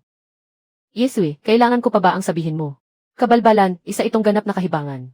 Batang wala pang kamuwang-muwang kung ano-ano ang sinasabi mo. Talagang ipinipilit mong ikabit ang walang sala sa landas ng kasalanan. Ilang salinlahi ko ng buong katapatang binabantayan ang lupain ng kadalisayan. Hindi ko kailanman palalampasin ang sinumang dudungis sa aking angkan at magdudulot ng pagpatay sa buong angkan. Acting Sect Leader, mga kasamang alagad, tingnan ninyo ito. Nagdulot sila ng napakalaking kapahamakan. At naglakas loob pa silang siraan si Panrao. Kapag hinayaan nating mamayani ang ganitong asal, nasaan ang mga alituntunin? Nasaan ang otoridad ng mga elder? Elder Moxu, huwag kayong agad sumigaw ng kawalang katarungan. Mababaw pa ang kaalaman ng alagad na ito. May ilang bagay po akong nais itanong sa inyo. Una, nitong mga nakaraang araw, may nagdala ba ng enerhiyang demonyo papasok at palabas ng ipinagbabawal na lupain? At kayo ang namamahala sa pagbabantay sa nakalipas na 3 buwan, tama po ba? Anyway, ano naman kung ganoon? Tungkulin ko ang pagbabantay. Kaya natural lamang na mag-inspeksyon ako. Kailangan bang mag-inspeksyon araw-araw para masabing regular ang pagsusuri? Sa pagkakaalam ng alagad na ito, 3 beses lamang bawat buwan ang karaniwang masusing inspeksyon. Maliban na lamang kung sinadya ninyong iwasan ang mga mata at tainga ng karaniwang mga alagad. Sapagkat madali kayong mabubunyag kapag ganoon. At nagkataon namang ganito ang timing. Sumabog ang kagamitan ng ika-4 na alagad, na nagdulot ng marahas na pagyanig. At nagkataon na naman, nayanig nito palabas ang nakatagong bagay. Bagaman marahil ay mabagal ang pag-iisip ng ikalawang alagad, nakabasa rin siya ng ilang aklat na di pangkaraniwan. Ayon sa nabasa ko, ang ilang nilalang na nangangailangan ng espiritual na enerhiya upang mabuhay, ay higit na takot sa marahas na pagsabog ng purong espiritual na kapangyarihan. Elder, tama po ba? Elder, sinasabi ninyong napakatsambang pangyayari nito. Napakatsamba naman, parang ayaw nilang matuklasan natin. O, may isa pang posibilidad. Kung gayon, likas na hindi matatag ang demonyong Ki. Ang matinding pagyanig ay basta lamang pagguho na pinipigil. Ang huling hibla ng dayami sa likod ng kamelyo. Puro kalokohan. Ikaw na suway na demonyong babae. Binabaliktad mo ang tama at mali. Karapat dapat siyang mamatay, punong sekta. Bilisan ninyo at kalagkarin ang putik ng Jade Spring papasok sa malalim na piitan ng tubig. Nagmamadali ka na. Ngayon na mismo.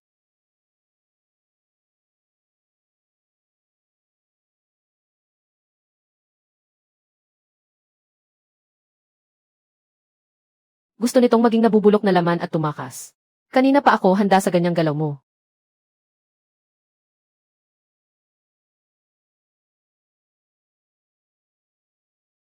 May special counter si Inging para sa mga tumatakas bilang Ki. Pinakabagong modelo. Si Tissue, ituloy mo. Ang karangalang ito ay para sa iyo.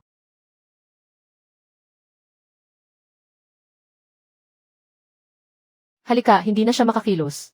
Ang lasa ng bilangguan ng lilang nyebeng kulog. Siguradong hindi rin ito masama. Tama nga ang sinabi ng mga batang ito. Malinaw na ang buong pangyayari. Napakalaki ng kasalanan at napakasama ng ginawa. Ipasok sila sa pinakamababang palapag ng tore ng nabubulok na bayan. Hintayin nila ang hatol ng bulwagan. Tungkol naman sa inyong lahat. Pinasabog ninyo ang maliit na katawan. Totoo naman, hindi ba? Kahit palpak ang tira, tumama pa rin at nahuli ang taksil sa loob. Bahagyang nabawi na ng inyong mga nagawa ang inyong mga kasalanan. Pero tungkol sa parusa. Tungkol naman sa inyong lahat. Pumasok kayo sa ipinagbabawal na lugar. Pinasabog ninyo ang bundok.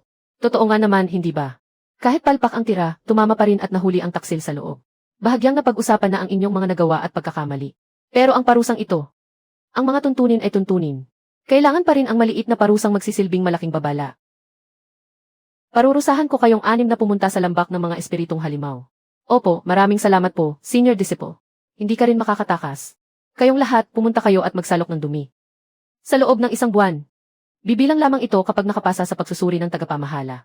Magsalok ng dumi. You. Ako rin, sasama ako. Magsalok ng dumi. Ha. Ang mukha ni Inging nakakatawa talaga. Dumating na ang karma, di ba? Munting matabang sisiw, magsalita ka pa ng isa. Bubunutin ko ang mga balahibo mo at ihahawin kita. Masamang tao ka, Yinging. Napakasamang tao. Bakit ka nakikipagtalo sa isang ibon? Kung may tapang ka, sa akin ka humarap. Ito'y, sa iyo ako haharap, sige. Ikaw ang magsalok ng kalahati ng dumi sa lambak ng mga espiritong halimaw para sa akin. Ew, wag na lang pala. Hoy, si Tissue. Napakarangal na batang Panginoon. Hindi ko akalaing darating ang araw na ito sa iyo. Masaya ka. Sobrang saya. Lalo na nang makita kong mabasag ang ekspresyon ng mukha mo. Pareho tayo. Kapag naiisip kong haharap ako sa iyo araw-araw sa loob ng isang buwan. Pati ako, ang batang Panginoon na ito, ay pakiramdam ko hindi na matiis ang buhay. Mga bata, maligayang pagdating sa lambak ng mga espiritong halimaw. Dito ninyo mararanasan ang tunay na buhay. Ako ang Panginoon ng lambak. Maaari ninyo akong tawaging dumi. Yenwe, tawagin ninyo akong Lolo Feng. Lolo Feng, ang misyon natin ay simple lang, 5 malalaking kulungan at ang open area. Sakto, maaari ninyong paghati-hatiin ang gawain. Lugar Jia, mabangis na rinoserong kulog. Linisin ang tumigas na lupa. Banlawan gamit ang agos ng tubig. Lugar Yi, makulay na manok na brokado. Pumulot ng sariwang dumi ng manok. Huwag ninyo silang gulatin habang nangingitlog. Hoy, mga kagamitan. Piliin mo ang komportableng gamitin.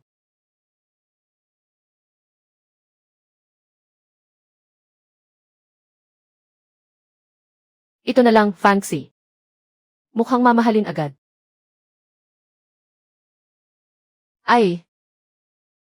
Sige, magtrabaho na tayo. Susuriin bago lumubog ang araw. Kapag bumagsak, isang araw ang dagdag na parusa. Kailangan mo ba ng tulong? Hindi maliit ang trabaho ninyo, Huwag mo nang pakialaman. Pumunta ka sa lugar ding mo. Nadaan lang para manood at matuto.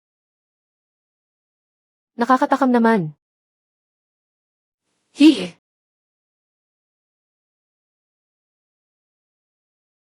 Mukhang may silbi naman pala. Si Yuanjin, maniwala ka sa akin, ihagis kita sa bunto ng dumi. Pinagmamasdan ko lang ang katangian ng mga inilalabas na dumi. Para sa pagsasaliksik sa panggagamot. Yun Xi. Tawagin mo akong Xiye. Mga kuya at ate ng mga manok, makikiraan po. Makikiraan, pupulutin ko lang ang dumi. Ay naku. Gusto mo bang turuan ka ng senior brother ng hakbang sa pag-iwas sa manok? Senior brother, wag ka namang puro salita lang.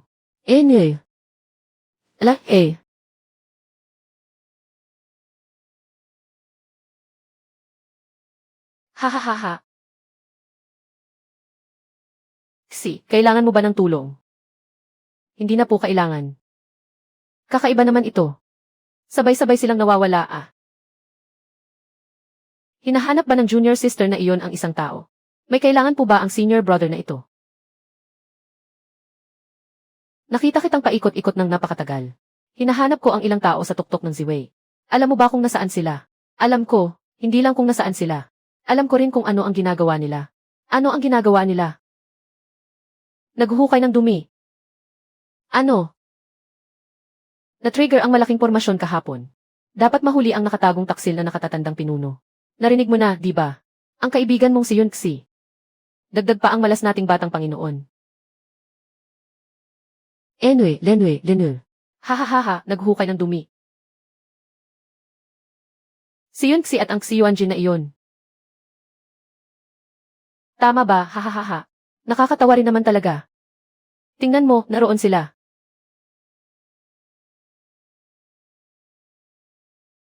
Hahaha. I-record mo agad, dali.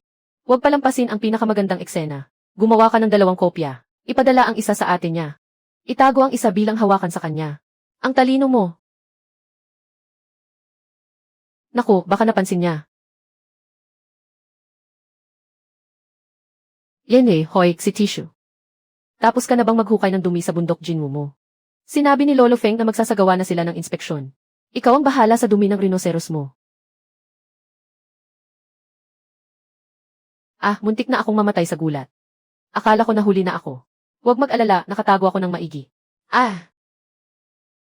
Nagkataon naman. Masarap ba sa pakiramdam ang paliguan sa bukal na ito? Paalala lang bilang kaibigan.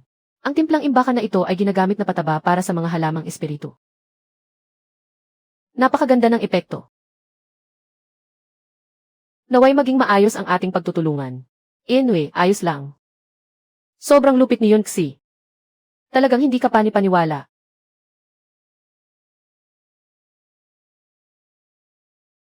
Ano na, lalabas na ba?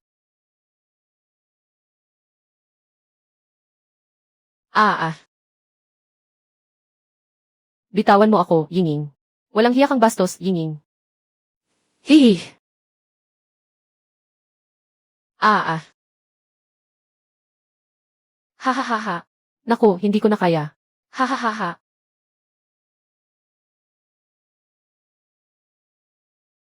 Heh.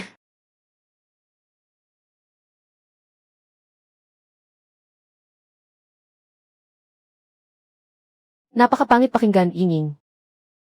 Sige na, dapat may malasakit ka. Mula ngayon, magiging alalay mo na si Saisi. Ikaw ang bahala sa kanya.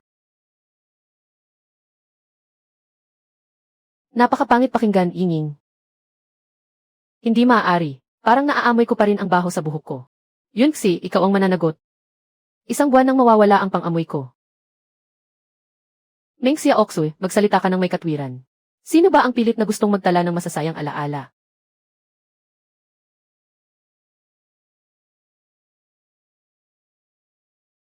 Batang Panginoon, paano kung ilabas niya ang batong nagtatala ng alaala? Tingnan natin kung mangangahas siya. Ang susi sa anting-anting na paningas ay ang biglang pagsabog ng espiritual na lakas at ang tumpak na pagpigil sa daloy nito, gaya ng apoy na bagong sindi sa gabi. Ang susi sa anting-anting na paningas ay ang espiritual na lakas. Ang biglang pagsabog nito at ang tumpak na pagpigil sa daloy. Dapat itong sumiklab na parang apoy sa ilang, mabilis ngunit hindi magulo. Sila na naman ang mga iyon mula sa hukay ng pagsabog sa ipinagbabawal na lupain. Ah! Iyong alagad na kulay lila sa hulihan.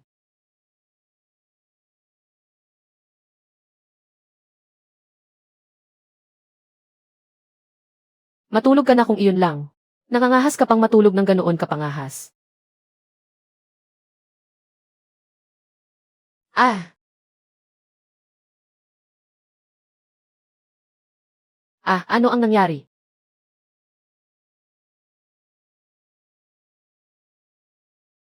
Joseph, parang iyon ang matandang king, ang pinuno ng pangkat. Junior sister, siya si matandang King Du. Walang kabuluhan ang gayong asal. Wala kang paggalang sa iyong nakatataas. Ginugulo mo ang klase. Nangangahas ka pang salakayin ang iyong nakatataas. Guro, nananaginip lamang ang alagad kanina. Napanaginipan niyang may dakilang. Tumahimik ka. Gumuhit ka para sa akin ngayon din. Hindi ko po maguhit. Ngayon, ni isang hakbang ay hindi ka makalalabas sa bulwagan ng pag-aaral ng anting-anting. Parang hindi ko pa napag-aaralan ang anting-anting ng alitaptap.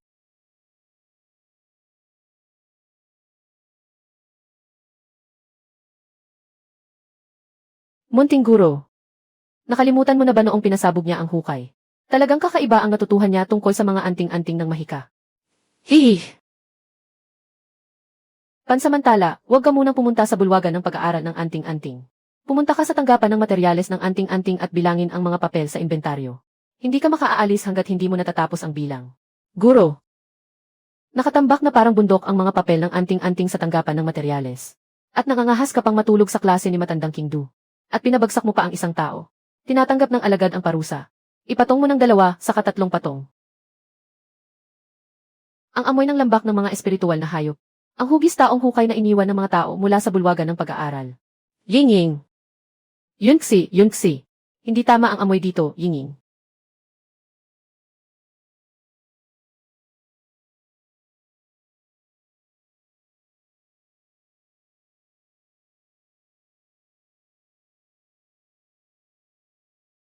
Yunxi! Ano na namang ginagawa mo? Ano na naman ang ginawa mo sa akin? Isang buwan ka nang wala sa sekta. Pag-ibig ang nasa ulo mo. Bumalik ka rito at ipaliwanag mo ng maayos. Lintik, sino ang nagsasagawa ng paghatol sa kapighasyan sa ganitong paraan sa pamilihan ng Suitsing? Hindi tama ang bigat ng presyon na ito. Hindi ito paghatol ng gininto ang ubod. Ito ay paghatol sa pagtatatag ng pundasyon.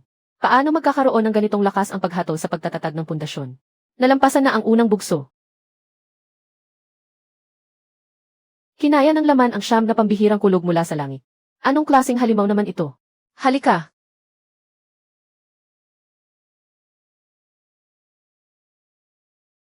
Totoong masakit. Pero totoong masarap din. Bakit narito si Yuxu?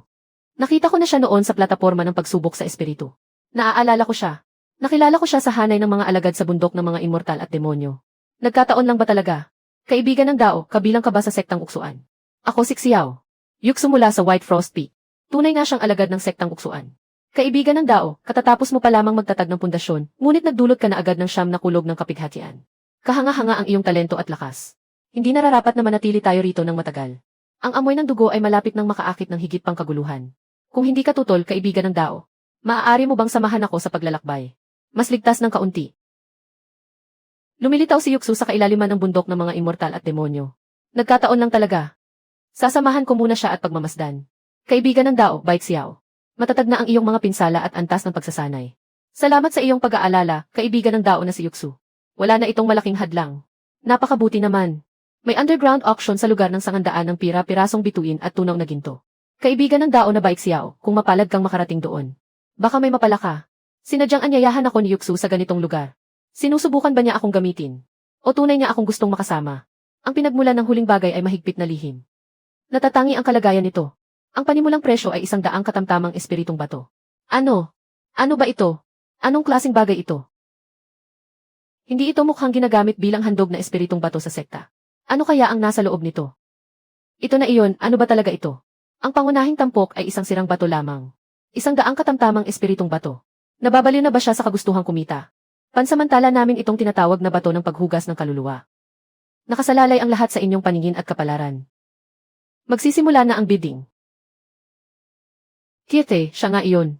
Napakahina nito sa loob ng batong iyon pero mayroon. Nang dagdag na enerhiyang demonyo. Isang dalisay na kapangyarihan ng kaluluwa na ikinulong. May problema nga talaga ang batong ito. May magbibigay ba ng tawad? Ang ginagampanan ko ngayon ay isang batang gala na may kaunting espiritong bato. Ngunit hindi mayamang tagapagsanay. 500 katamtamang espiritong bato.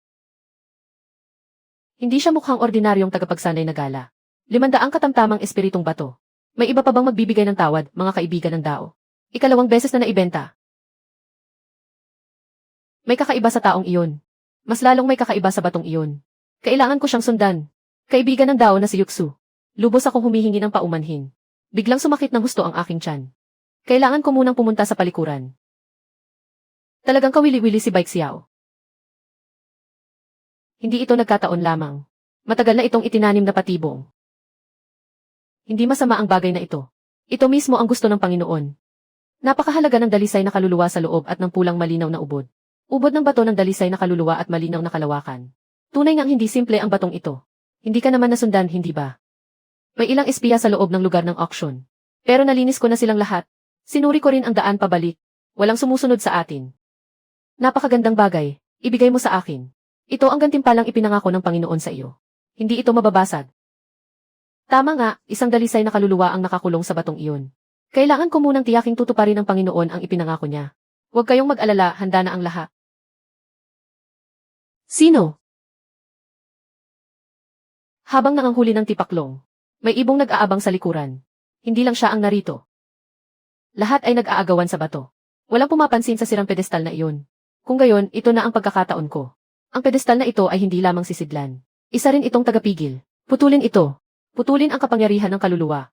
Ibalik ang daloy ng enerhiya. Napakagandang pagkakataon.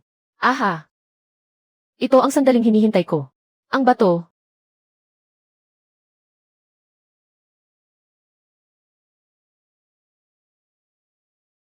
Habulin ang pinuno.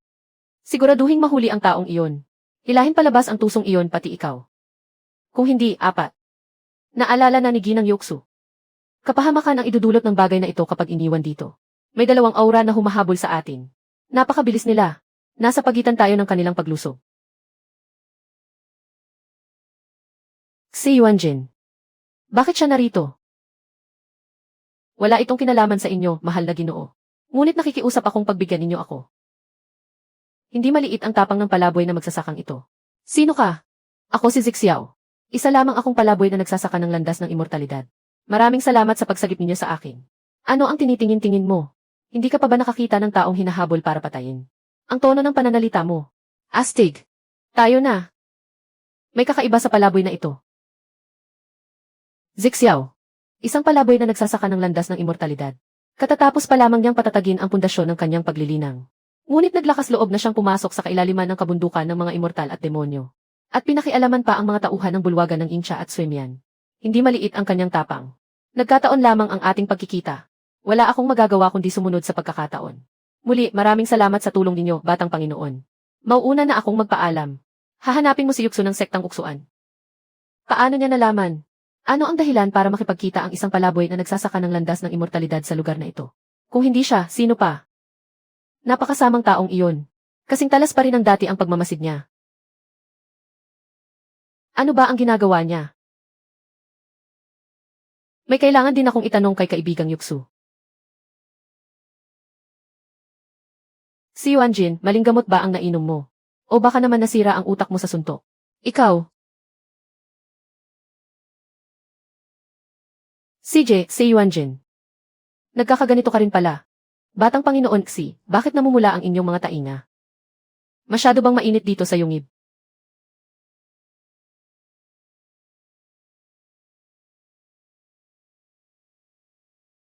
Tuwang-tuwa ka naman. Tuwang-tuwa, ano ang ibig ninyong sabihin, Batang Panginoon Xi? Magaan lamang ang pakiramdam ko. Bakit ka nakisangkot kay Yuksu? At bakit ka narito? Naghahanap lamang ako ng pagkakataon. Tapat sa kalooban ang kaibigang Yuksu. Ano ang masama sa pag-anyaya sa kanya na sumama? Pagkakataon. Sa paghahanap ng pagkakataon, napadpad ka sa himpilan ng bulwagan ng Incha at Swemian. At nagkataong dala mo pa ang pamilyar na amoy ng gulo. Amoy ng gulo? Wala ah. Kakaligo at pagpapalit ko lamang ng damit bago lumabas. Kayo naman, Batang Panginoon Xi. Bakit ganoon na lamang ang pag-aalala ninyo sa aking mga galaw? Huwag mong sabihing pamilyar pa rin ako sa iyo. Yes umaalon ang espiritual na enerhiya sa katawan mo. Noong gabing nagkaproblema sa ipinagbabawal na lupain. Ang naramdaman ko ay, tulad nito. Napansin niya. Ah, si Ming pala. Ah, ganoon ba? Marahil nagkataon lamang. Hindi rin katakatakang magkahawig ang katangian ng espiritual na enerhiya. Ngunit kayo pala, Batang Panginoong Xi. Hindi ba kayo nagsasanay sa sekta? Bakit kayo napadpad sa kabundukang ito na parang pinabayaan ng langit?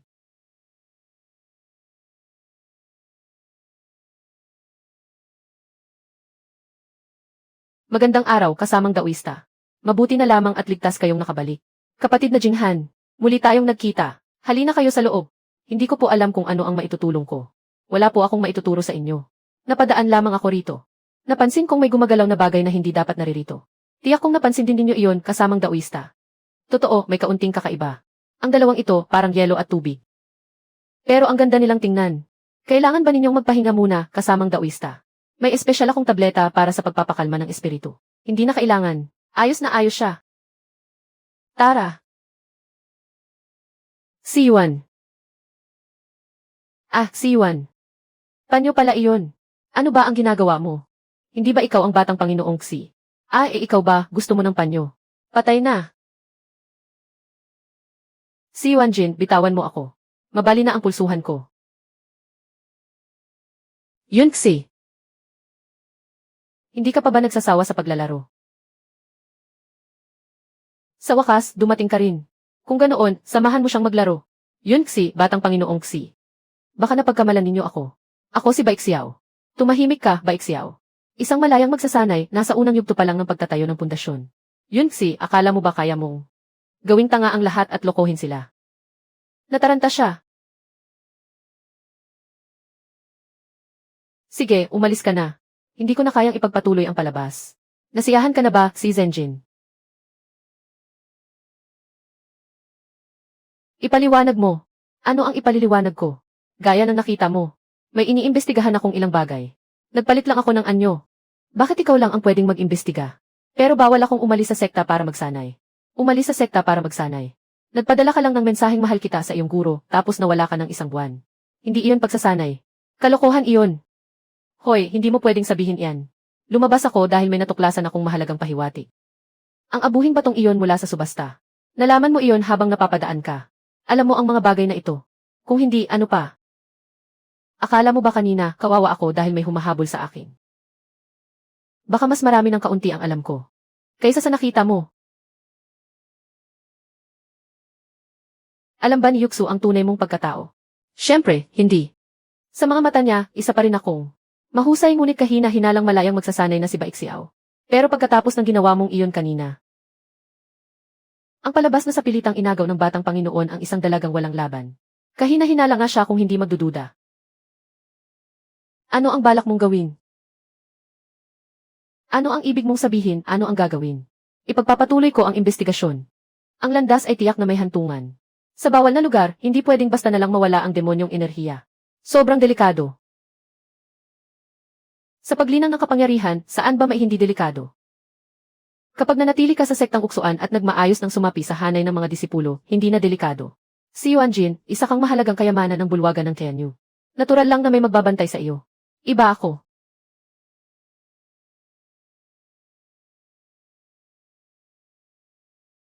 Sasama ako sa iyo. Ha! Ang loob ng libingan ay puno ng masamang yin na enerhiya at pira-pirasong espasyo. Kailangan ko rin ang mga landas na ito.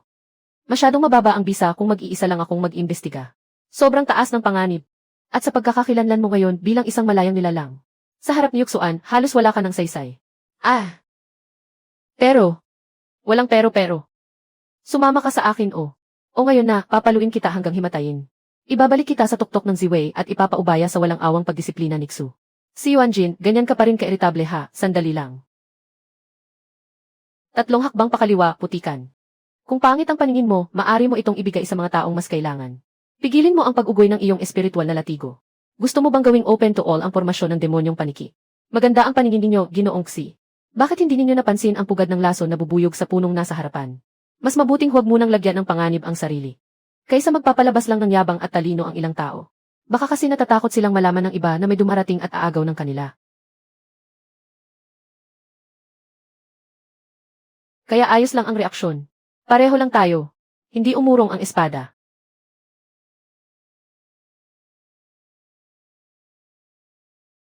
Si Yuanjin. Ano iyon? Kung naaalala mo ang anumang masama, huwag mo nang balik-balikan. Huwag mong ikulong ang sarili mo sa mga alaala. Ang sinaunang talaan ng mga bakas ng demonyong Diyos. Sa nalabi nito, may naitala tungkol sa bituin. Sinasabing matagal na itong naglaho. Hindi ko inakalang umiiral pa pala ito sa mundo.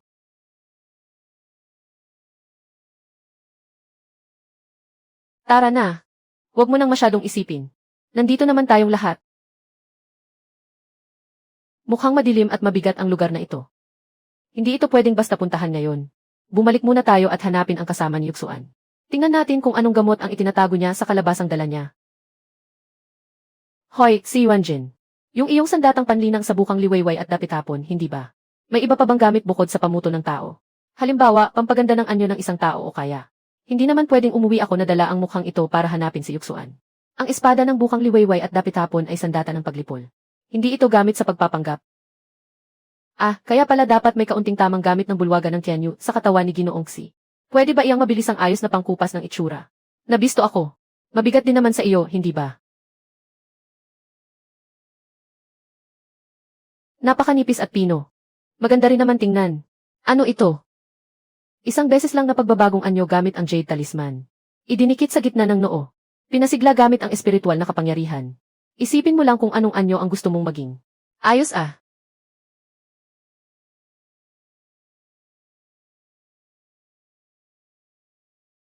Maraming salamat sa kusang pagtulong, Ginoong Xi.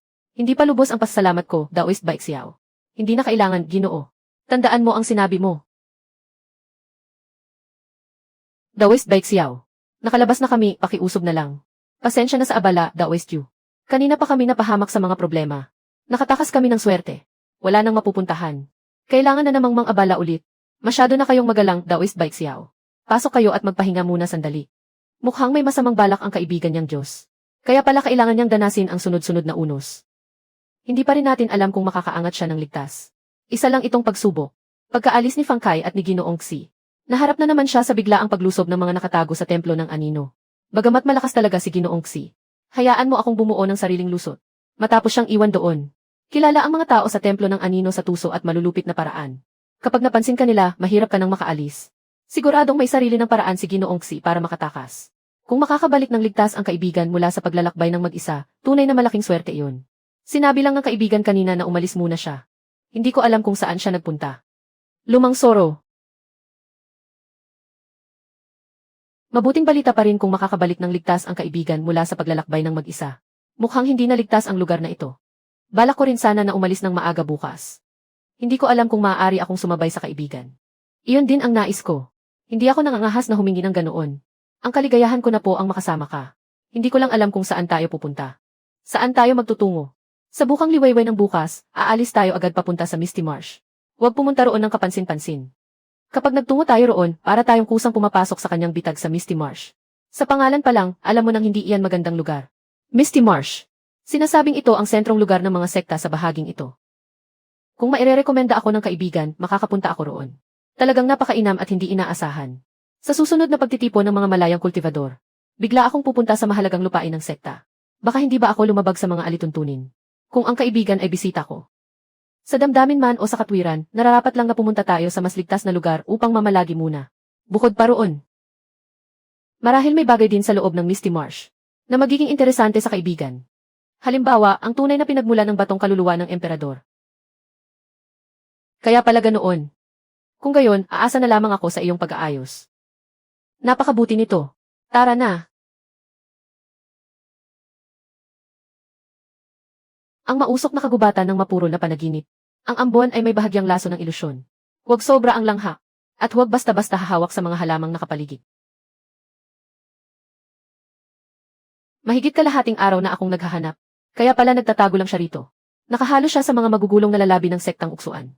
Wala akong pagkakamali, siya nga iyon. Bagamat nang hina ng husto ang himig na ito. Nagbago man, hindi magkamali ang demonyo. At papatayin ito si Yun Muyin. Mauna ka nang umalis.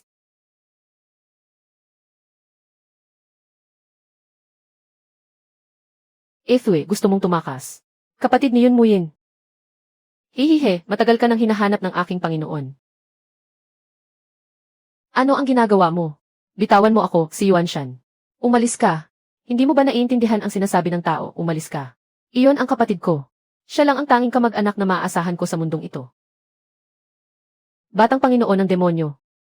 Batang Panginoon ng demonyo. Si Yuan Shan. Umatras ka. Batang Panginoon ng demonyo, Batang Panginoon ng Chenyu Pavilion, si Yuan Shan. Alin ba sa inyo ang totoo? Si Yuan Shan, isang beses lang kitang tatanungin. At isang beses lang kitang pakikinggan. Sabihin mo sa akin kung ang sinabi nila kanina, na ang Batang Panginoon ng demonyo ay ano ang ibig sabihin. Lumapit ka sa akin para tulungan ako. At tiniis mo pa ang lahat ng abalang iyon para sa akin. Pero para saan ba talaga iyon? Bantayan ka. Gamitin ka. Mula noon hanggang ngayon, ang gusto mo lang ay ang sagradong sandata ng unang panahon. Sinaunang banal na sandata. Mula simula hanggang wakas, ito ay Siksi Yuan Jin lamang. Wala nang utang na loob sa pagitan nating dalawa. At burahin na natin ang lahat.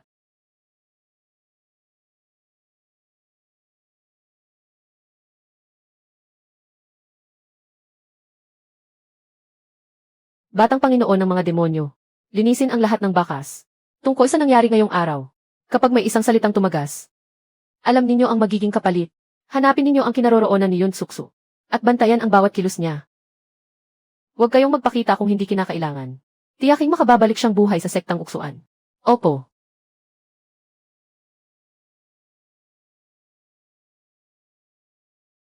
Yunxi, kumusta ka? Yingying, ang putla ng mukha mo. Ang malamig na mukhang iyon, hindi ba dapat mas maayos na, Yingying? Hindi na kailangan. Anyway, walang kwentang bagay. Yingying, ayoko nang ligawan siya. Ay, Yingying. Gusto ko nang umuwi. Kahit wala rin naman akong pamilya roon. Yunxi, pero nasa 61 na ang puntos ng panliligaw, Yingying. At umabot na rin sa 82 ang puntos ng pagtubos, Yingying. Kaunti na lang ang kulang. Iyong walang hiyang iyon. Pero, hindi na iyon mahalaga. Ang mga numerong iyon. Ang mga misyong iyon. Wala na silang kabuluhan. Pagod na ako. Pero kung hindi mo ipagpapatuloy ang panliligaw, ikaw ay magiging ano, buburahin ka ng sistema. At mananatili ka rito habang buhay. Bahala na, wala na rin namang pinagkaiba. Isa lamang siyang sisiw. Bakit kailangan kong pagdusahan ang lahat ng ito, Yingying? Napakasama mo, si Yuan Jin, napakasama mo. Yunxi, bumalik muna tayo. Bumalik muna tayo sa sektang uksuan, maaari ba? Ligtas doon. Nandoon sina Kiksu at ang iba pa. Hindi mo ba sila gustong makita, Yinging? Alaynan. Paano ko matitiis na bumalik sa templo ng demonyo? Panginoon, kailangan kong malaman kung nasaan si Yun Muyin. Pati ang buong plano tungkol sa ubod ng panahon at kalawakan. Yun Muyin, ang huling hamak na inapo ng angkan ng Jingguang. Tungkol naman sa ubod ng panahon at kalawakan, hindi na iyon dapat pakialaman ng tulad mo. Ang aking mabuting kapatid. Siya ang nagdala rito kay Yun Xi. Ang nakababatang kapatid ni Yun Muyin. Oh, iyong nakatutuwang munting pasaway. Natuklasan na niya. Sa labas ng templo ng demonyo, may mga demonyong nakakilala sa kanya, at nagtangkang saktan siya. Kailangan kong matiyak na bago niya maabot ang ubod, ay sapat na ang impormasyong hawak ko. Tiyakin mo kung anong pagkakakilanlan ang gagamitin mo. Ang batang Panginoon ng bulwagan ng Tianyu, o ang kasalukuyang batang Panginoon ng mga demonyo. Huwag mong kalimutan si Yuan Jin. Kung hindi niya noon isinugal ang kanyang kaluluwa, upang hilahin ka mula sa bangin ng 10,000 talampakan. Matagal ka nang naging bunto ng tuyong mga buto. At dahil doon, naging ganito ang kanyang kalagayan. Isa na lamang siyang sisidlan ng walang hanggang malasakit. Ngunit ubos na ang kanyang kapangyarihang magsanay. Isa na lamang siyang sisidlan ng likas na pagpatay. At kasangkapan ng ganap na katwiran. Dati, iisa lamang tayo. Ngunit ngayon, maaari na lamang tayong magmasid mula sa magkabilang panig ng kailaliman. Ang pinagmulan ng lahat ng sanhi at bunga. Naaalala mo pa ba?